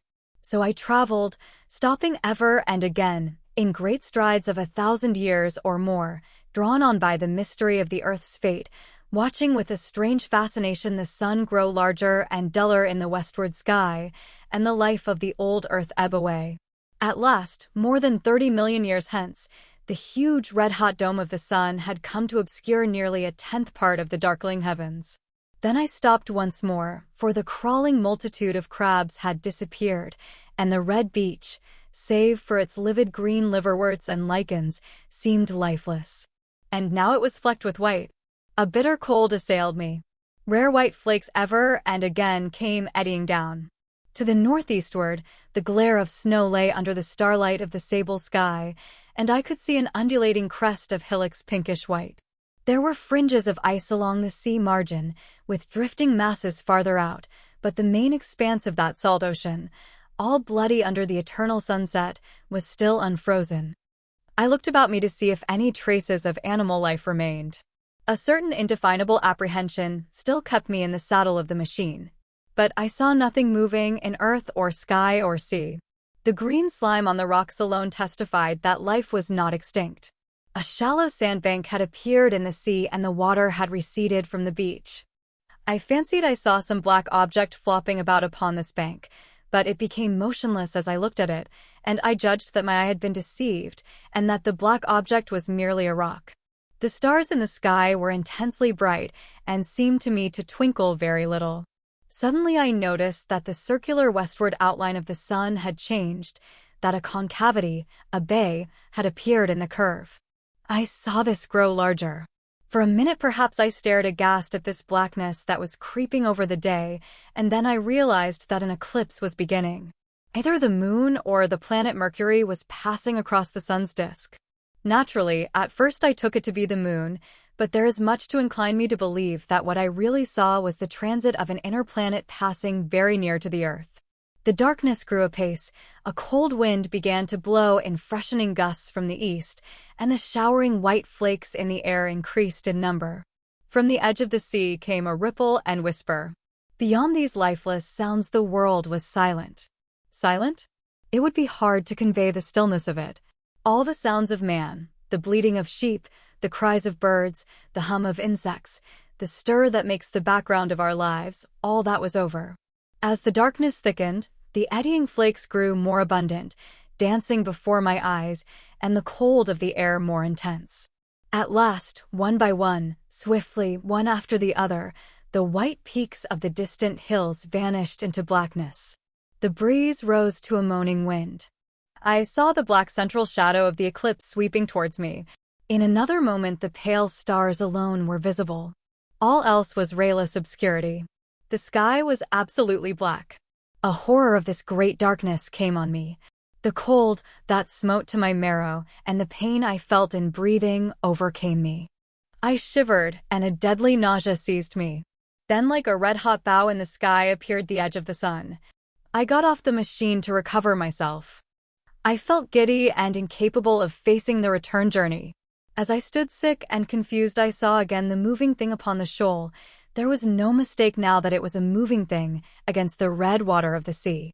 It was a round thing, the size of a football perhaps, or, it may be, bigger, and tentacles trailed down from it. It seemed black against the weltering blood-red water, and it was hopping fitfully about. Then I felt I was fainting. But a terrible dread of lying helpless in that remote and awful twilight sustained me while I clambered upon the saddle. Chapter 15. The Time Traveler's Return. So I came back. For a long time I must have been insensible upon the machine. The blinking succession of the days and nights was resumed. The sun got golden again, the sky blue. I breathed with greater freedom. The fluctuating contours of the land ebbed and flowed. The hands spun backward upon the dials. At last I saw again the dim shadows of houses, the evidences of decadent humanity. These, too, changed and passed, and others came. Presently, when the million dial was at 0, I slackened speed. I began to recognize our own pretty and familiar architecture. The thousands hand ran back to the starting point. The night and day flapped slower and slower. Then the old walls of the laboratory came round me. Very gently now, I slowed the mechanism down. I saw one little thing that seemed odd to me. I think I have told you that when I set out, before my velocity became very high, Mrs. Watchett had walked across the room, traveling, as it seemed to me, like a rocket. As I returned, I passed again across that minute when she traversed the laboratory. But now her every motion appeared to be the exact inversion of her previous ones. The door at the lower end opened, and she glided quietly up the laboratory, back foremost, and disappeared behind the door by which she had previously entered. Just before that I seemed to see Hillier for a moment, but he passed like a flash. Then I stopped the machine and saw about me again the old familiar laboratory, my tools, my appliances just as I had left them. I got off the thing very shakily and sat down upon my bench. For several minutes I trembled violently. Then I became calmer. Around me was my old workshop again, exactly as it had been. I might have slept there and the whole thing have been a dream. And yet, not exactly. The thing had started from the southeast corner of the laboratory. It had come to rest again in the northwest, against the wall where you saw it.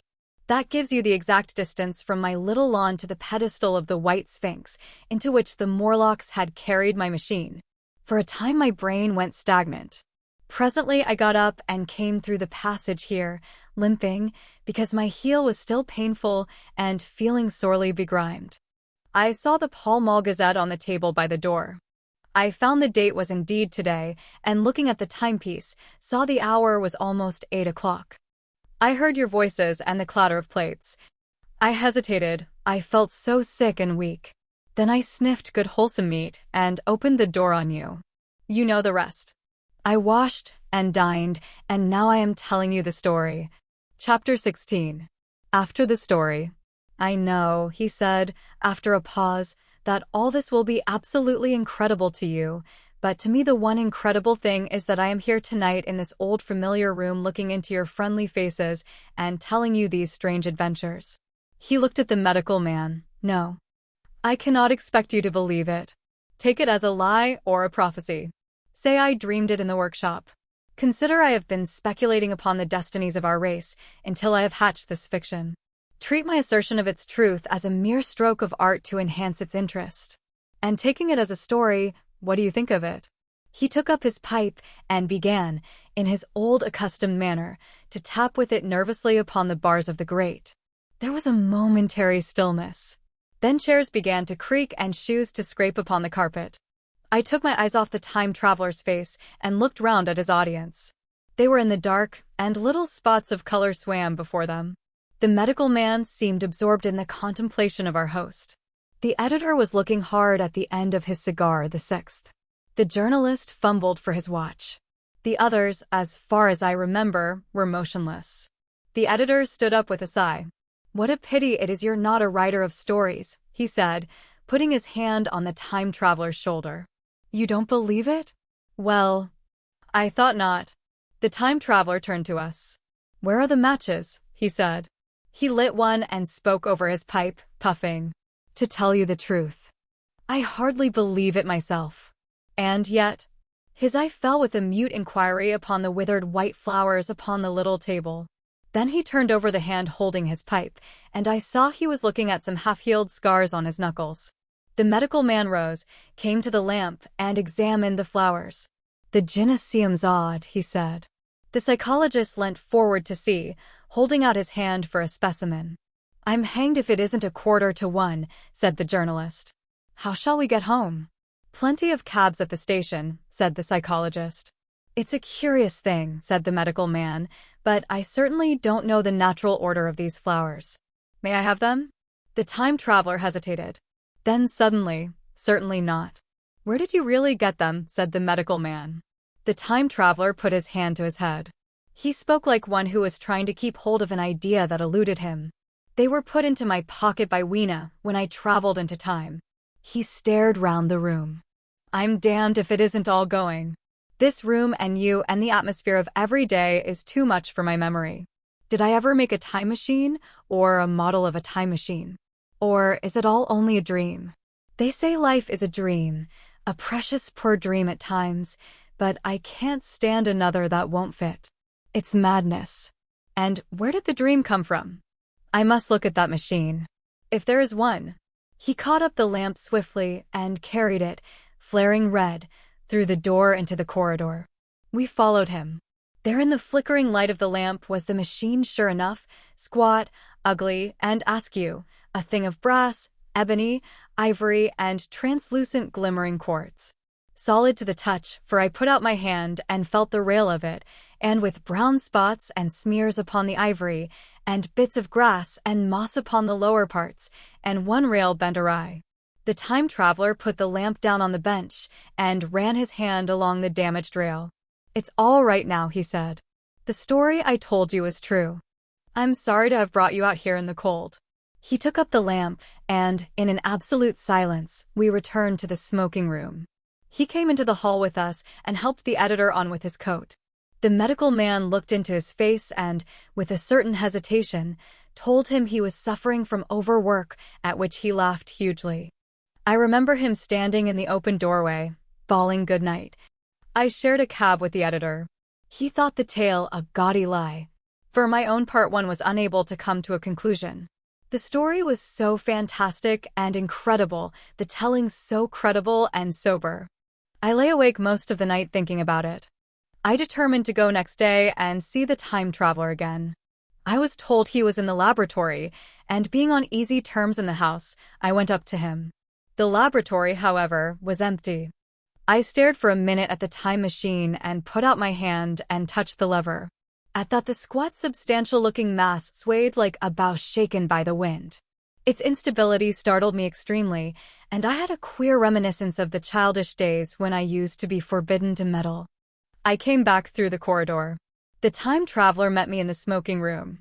He was coming from the house. He had a small camera under one arm and a knapsack under the other. He laughed when he saw me and gave me an elbow to shake.